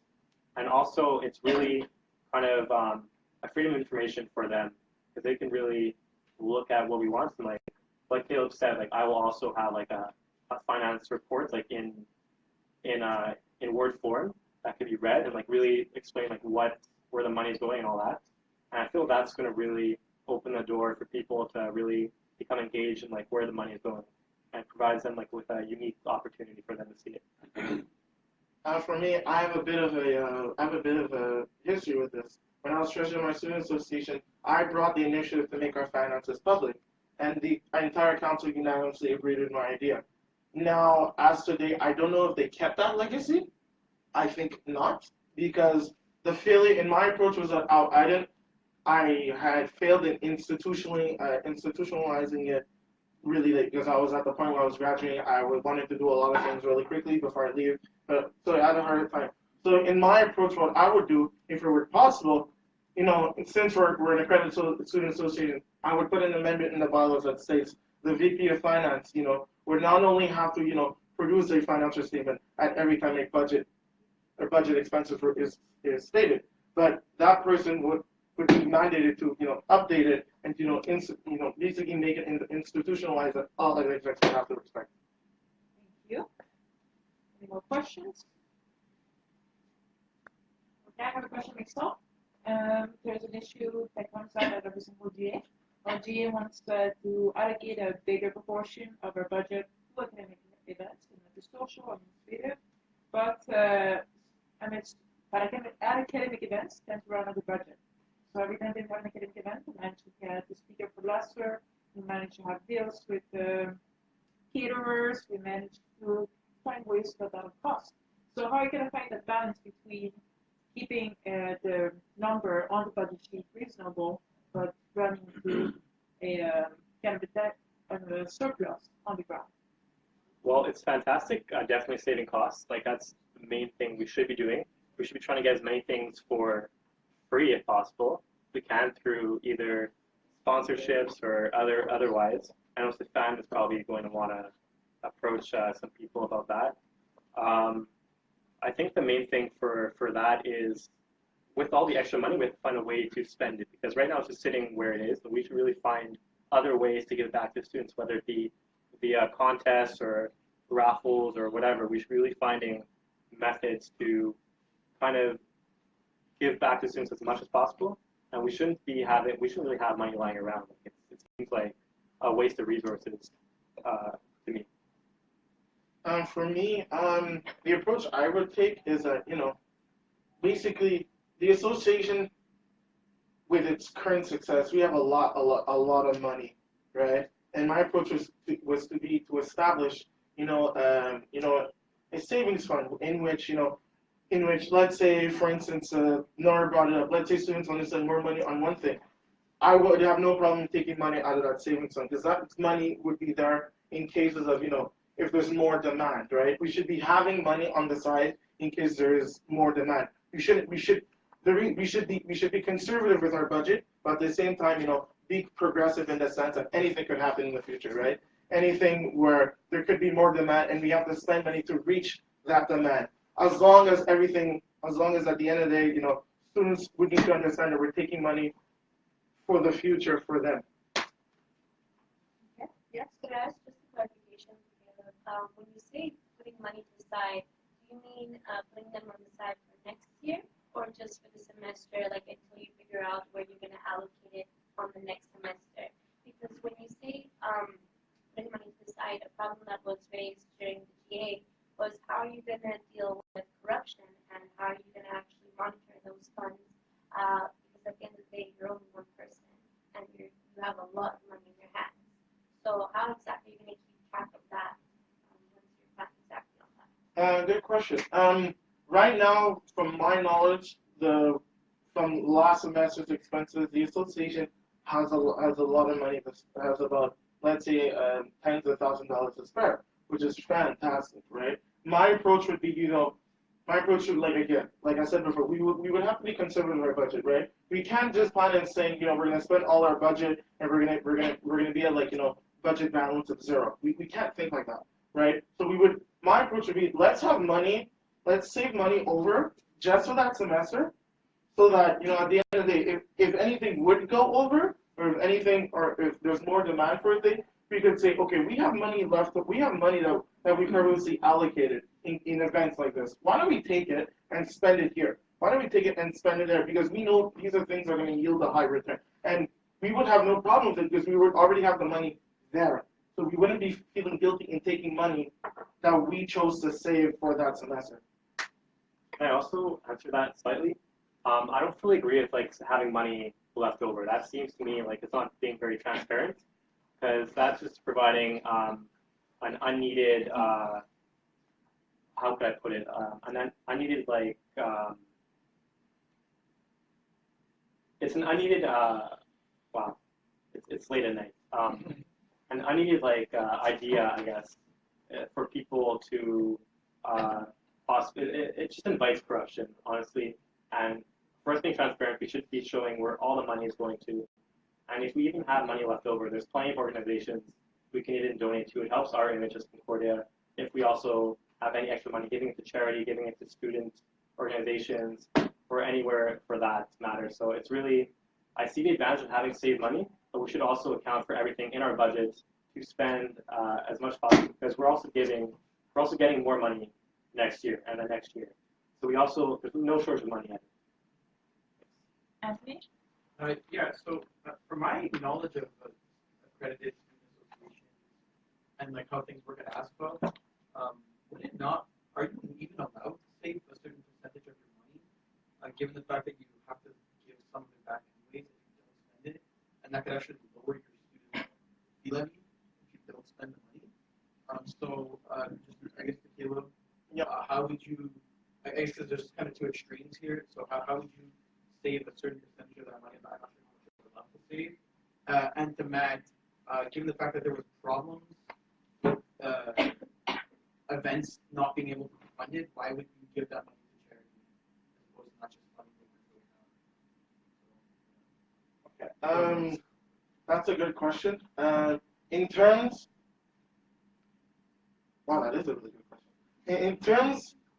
In terms, like I said before, the money that would be left over for the semester, I would have no problem in letting that money roll over to the next semester.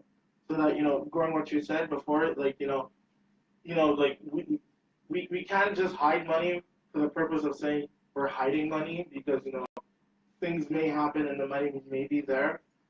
My approach would be, like I said before, I would have no problem taking that money and let that money roll over to the next semester because, that's money for the year. That's the money for that mandate year, right? And that money for that mandate year. And if in the event that we spend under than what we got, then we could use that money for that one big final event in the year where basically say it's like a thank you for everything we've done for the semester for the year. Well, that's a very good question, Anthony. Thank you for asking that. So basically, my position is that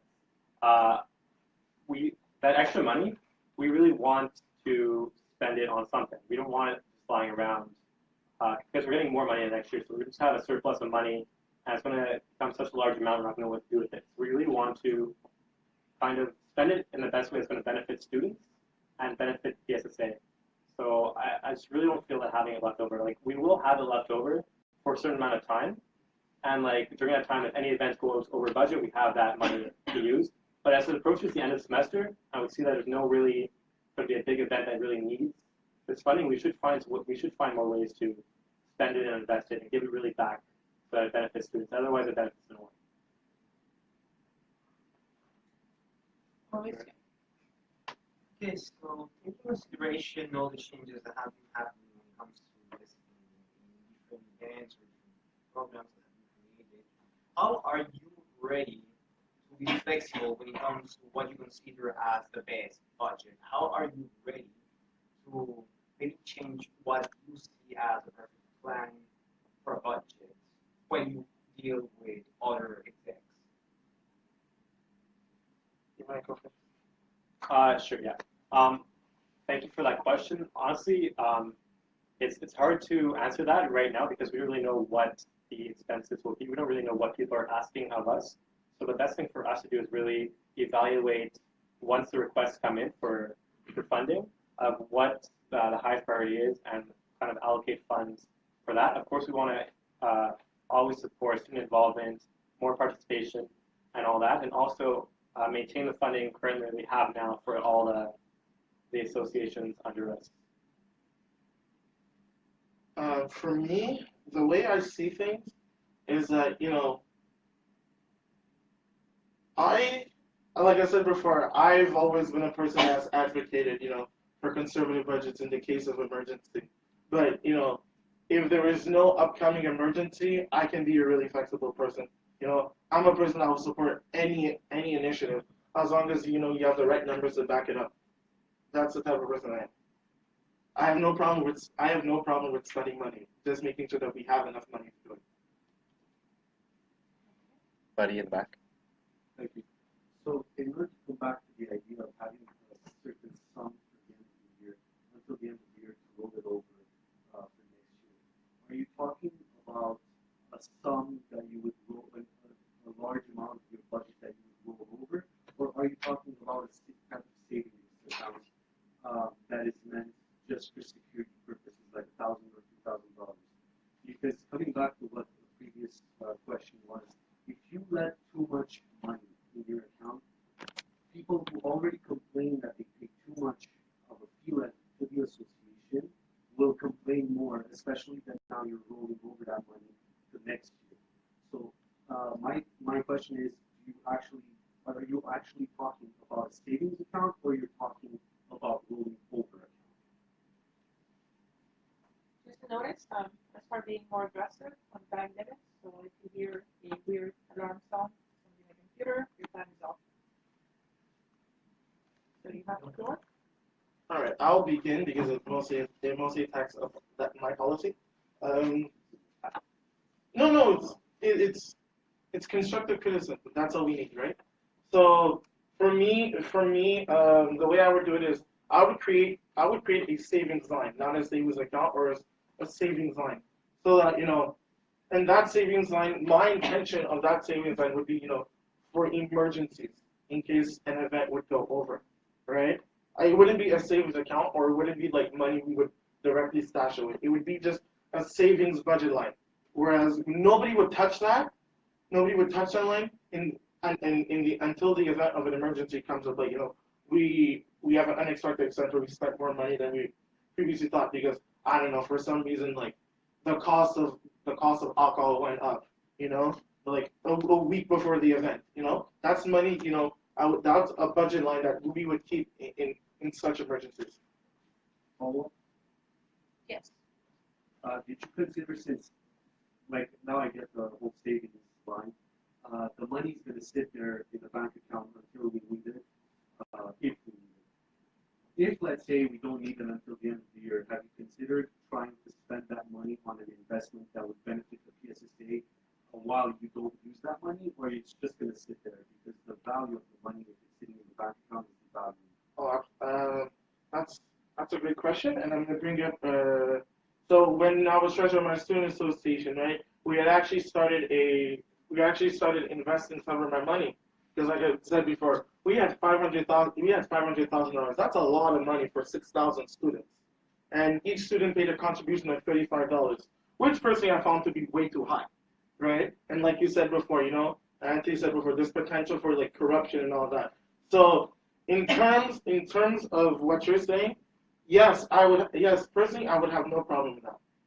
Basically, taking the money that we could have and potentially investing it in something low risk, not high risk, because something low risk, something that that goes along with PSSA's bylaws, our sustainability beliefs, and green energy and all that stuff. Alicia? Just very briefly, do you have any plans for allocating funds towards outreach specifically? Personally, absolutely. I think outreach, like I said before, I'm a person that likes to invest money to get a return on investment. And outreach, a lot of people are more like financially oriented and saying we're going to spend money to get money back. I'm more of a person that likes to spend money to get more of a social return back, right? An example of a social return would be, the PSSA would be involved in more like charity events, right? Basically use the money we have, purchase goods in order to give back to the community as a whole, right? That, to some people, that might be seen as bad because we're not actually getting a financial return, but it would be more of a social return that boosts the association's image as well as its people. Yeah, so basically, like our whole platform as Takeoff is outreach. We really want to boost PSSA involvement because right now, like I would calculate about 80% of students are not actively involved in PSSA, and that's frankly ridiculous. Like we should really be benefiting. We should be benefiting 80%, not 20%. So it should be the reverse. So what we really need to do is really get more students involved. We have to be sending people to classrooms. We have to be having more events and better advertised events. a lot of events I realized this year, like I would only find out about the day of, and at that point, like I'd not be able to go. So there's actually a better strategy in really kind of engaging students and giving them incentive to come to us and get to know us. Andre? To Caleb, you talked about previously, like you thought of the investments and a way to get that return on investment involved with your money sitting in your savings. What kind of investments have you thought of? Like just seeing what it was. Sure.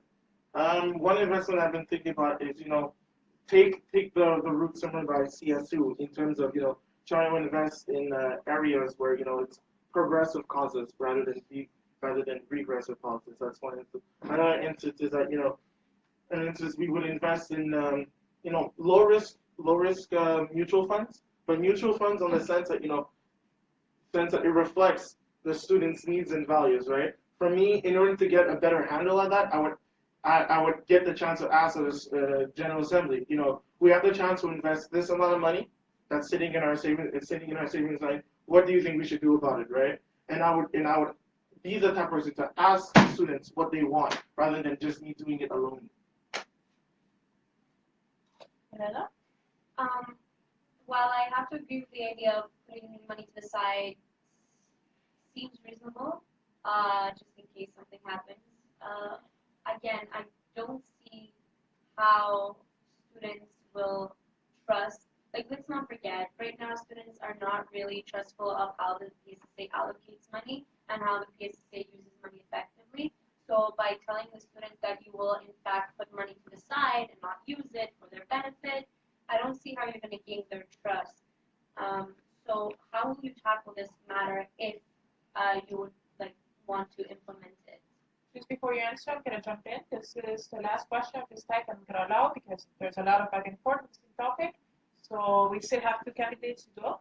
So if you want more information on that topic, I'm going to invite you to go online, please. So Kerkadi has the floor. Sure.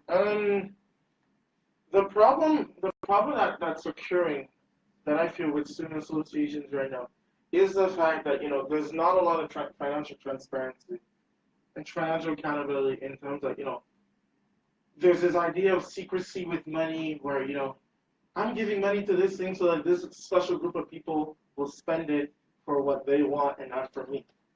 I personally feel that that's the wrong kind of thinking, because it's the student themselves that creates this negative thinking in the sense that maybe it's because of personal sense, maybe because of professional sense. They don't trust people. They don't trust people to handle money. As students, for students, we barely have a background in what we're studying in the first place, right? So that would be my attempt at an answer to you. Last question. Could I answer that? Oh, yeah, sure. So the main thing, because we're advocating for more transparency of the online budget and status reports monthly. So by doing that and saving money, it doesn't seem like we're getting any students trust, because they're seeing how much money we're putting aside. And I don't think that we can justify why we're doing that to them. It's going to be hard to say that they're paying student fees for us to put it aside and not use it. It seems that it's hard for the average student to understand why we're doing that, and I feel like it's difficult to explain to them in doing so. Okay. And now last question is going to come from me. It's simply a logistics question, because there is only one part that is a genetically studied part at the moment. So how are you going to divide your time to make sure that you can attend every single event, not only for the business, but for series involved, to be able to pay with that debit card? Because sometimes all students, we have limited budgets. We can take on expensive several $100 on our cards at points in time. How are you going to make sure the schedule is clear for them? I'll let you go first. Thank you for that. Basically, I will definitely be going to the events because we are trying to promote outreach and trying to promote more accountability on the executive matter. So if they see all of the executives present, it looks better for us. So definitely I'll try and be at all the events if possible. But could I ask you a question? Yeah. Is it possible for VP Finance to give the card to another executive? Yeah, the problem with that, we don't like doing it because whatever transaction happens, we all have a card in our sign. And if you give your card to someone else and it ever goes to audit and there's an expense that is not approved, you're personally liable for that expense. So in that case, I'll definitely try and be at any event that I can. For me, I'm just gonna echo the same thing Matt just said. The important thing is that the person who is responsible in dealing the money should be there at all times. That's the important thing. The reason why we're able to have this is that because we have the financial means to do it, and the person who's responsible in managing that should be present at all times, right? Basically, the person whoever of one of us becomes VP Finance took on this position because they're ready to have more responsibility. They're ready to assert more leadership, and they're ready to be, they're ready to have others, basically criticize them in a constructive manner as to what you're doing right, what you're doing wrong, and that person has to be prepared to take it. If not, then what's the point of you being in that position in the first place if you don't have the courage? Any more questions? Okay, thank you, both candidates. Round of applause.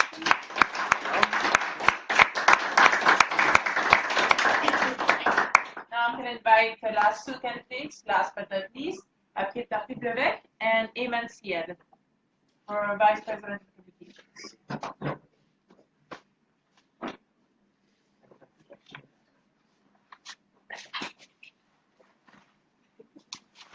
I'm going to invite you to step forward and try to set up the lights so there's better lighting. Yeah, actually, let's try. Yeah. So alphabetical order once again. Ayman, you're first. Oh, is that first? Yeah. Okay. There's a lot of disruption going on, so If you're here, you're here. If you're not, you're not. okay, I think that's settled. So maybe some of you don't know who I am. I'll present myself. My name is Ayman Syed Mohammed. Syed. Okay. I'm a third year poli-sci economics double major student here in Concordia. I'm running for VP of Communications for the PSSA. Currently the Director of Finance for the PSSA. And the reason why I decided to run for this year is because I got involved this year with the team, and I just wanted to. I actually love working with everyone, so I feel that being VP of Communication would be the best choice for me, the best position, which is why I'm running for it this year. So my platform includes I wanted to create an online calendar at the beginning, so that will be updated at the beginning of each month. That will improve our line of communication between the PSSA, the student body, and the entire student body, and the department, the professors, and everything. So that we include the events in the beginning of each month, so that a lot of things have been mentioned before, such as not knowing when an event will be held, in the last minute. But by putting up an online calendar, that avoids a lot of problems. That avoids a lot of issues. A lot of people can manage their time more properly. They're going to be better organized, and they won't miss events as much. If they organize their time properly, they won't miss events. Also, I wanted to continue and pursue the humans of PSSA. I wanted it to be a bi-weekly posting, because currently it's posted on regularly, and it's mostly for the PSSA member, the team itself. I'd rather have it for the whole community, so it includes students, so that it broadens and it shows that we are one. And also have teachers give their point of view, so include professors and more students, and obviously the PSSA, the current team of the PSSA, but not as much, because it's making it look very exclusive, but I want it to be more community-based. Also, we have a newsletter. Yes. I'm just telling you that. It needs to wrap up. Really? Okay, sorry. Okay, we have a newsletter. I want it to be updated also bi-weekly, because not a lot of students get it, or they don't see it, and the attendance for the events are very minimal. I think it was mentioned that it was only 20% when 80% of the students political science students are not present, so that's an issue that we should, obviously, it's a very big issue. And also to include as much students as possible to the event, I want to, well, that's a very big point. I want to form a team of ambassadors at the beginning of each term that will talk to every student, especially in the first years, because they need to be more involved. They need to have a voice in our community, in the police side department, which is why by implementing ambassadors, what does that mean? That means that. Hurry up. Okay, by implementing ambassadors, they'll be able to provide information to newcomers, and that will also significantly improve our attendance for the academic and social events, and improve our lines of communication, because effective communication is very important, and that's where if we don't have the effective communication, we're going to have miscommunication, and that's an issue that's present at the moment. That's the second week here. Thank you very much. Thank you. Now, Athia, the report. Hi. So, yeah, actually, I wasn't supposed to be here today because I've had food poisoning since yesterday, and I've been up to 6:30 again. So, after work, I came right down and figured I would present my stuff. But since we're pressed for time, I'm not going to read all of this. So, about me, I am wrapping up my first year at Concordia. PSSA has actually been a really valuable tool for me in getting integrated into the community and actually feeling a sense of belonging here, and also helping me integrate into university, because let's face it, I was working full-time, studying part-time at CJEP, so getting into full-time uni was quite a punch in the face. So having a community of students around me that have been here for like a little bit and another way around has actually really helped.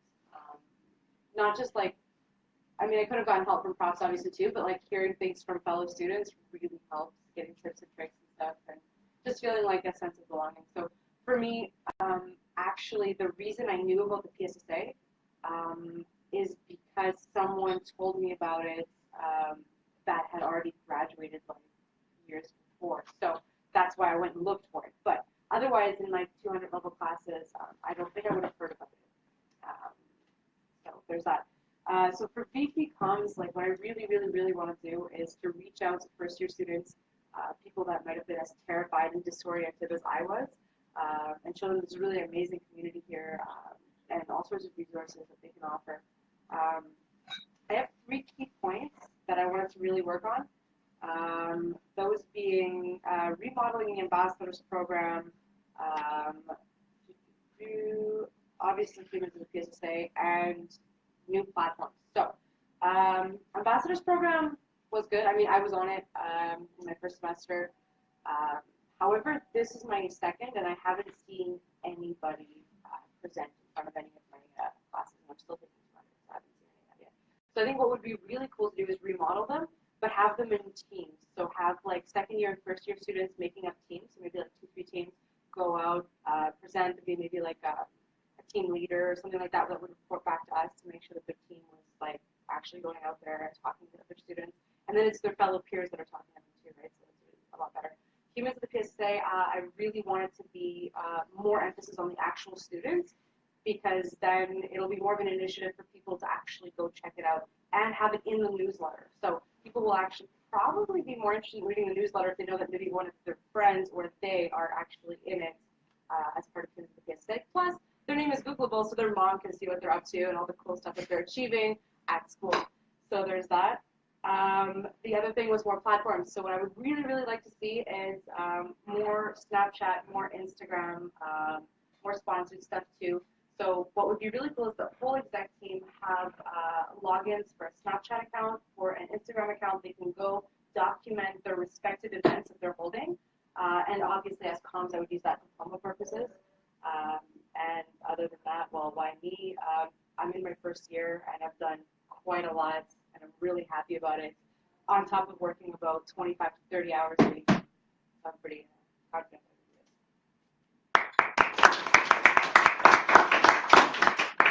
I would please advise to keep questions here short. It's almost 11 o'clock, and we have to leave before we start. Gravel's wearing out, guys. Quick. Ayman, I think you bring a fantastic point as director of the ARS. I think calendars are key And my question more like will be how are you going to integrate like this society calendars to the main calendar that you are proposing? And yeah, how is this calendar going to work in terms of adapting itself to the different changes societies have? How are you going to manage your relationship? Because it's a great idea. I think it's good, but I would just like to know about that. So, there's a lot of questions. Can you repeat your question? Yeah, sure. So, the calendar you're proposing is a great idea. As a member of a director of the society for it's great. But my question is, how are you going to create like the different realities of the society into the creation of your calendar? Because I think it's great to have this calendar. Well, how are you going to adapt? Yeah, okay. So IRS, CES, like okay. Different ones. Okay, well, I think before, obviously, we're going to have a meeting with everyone.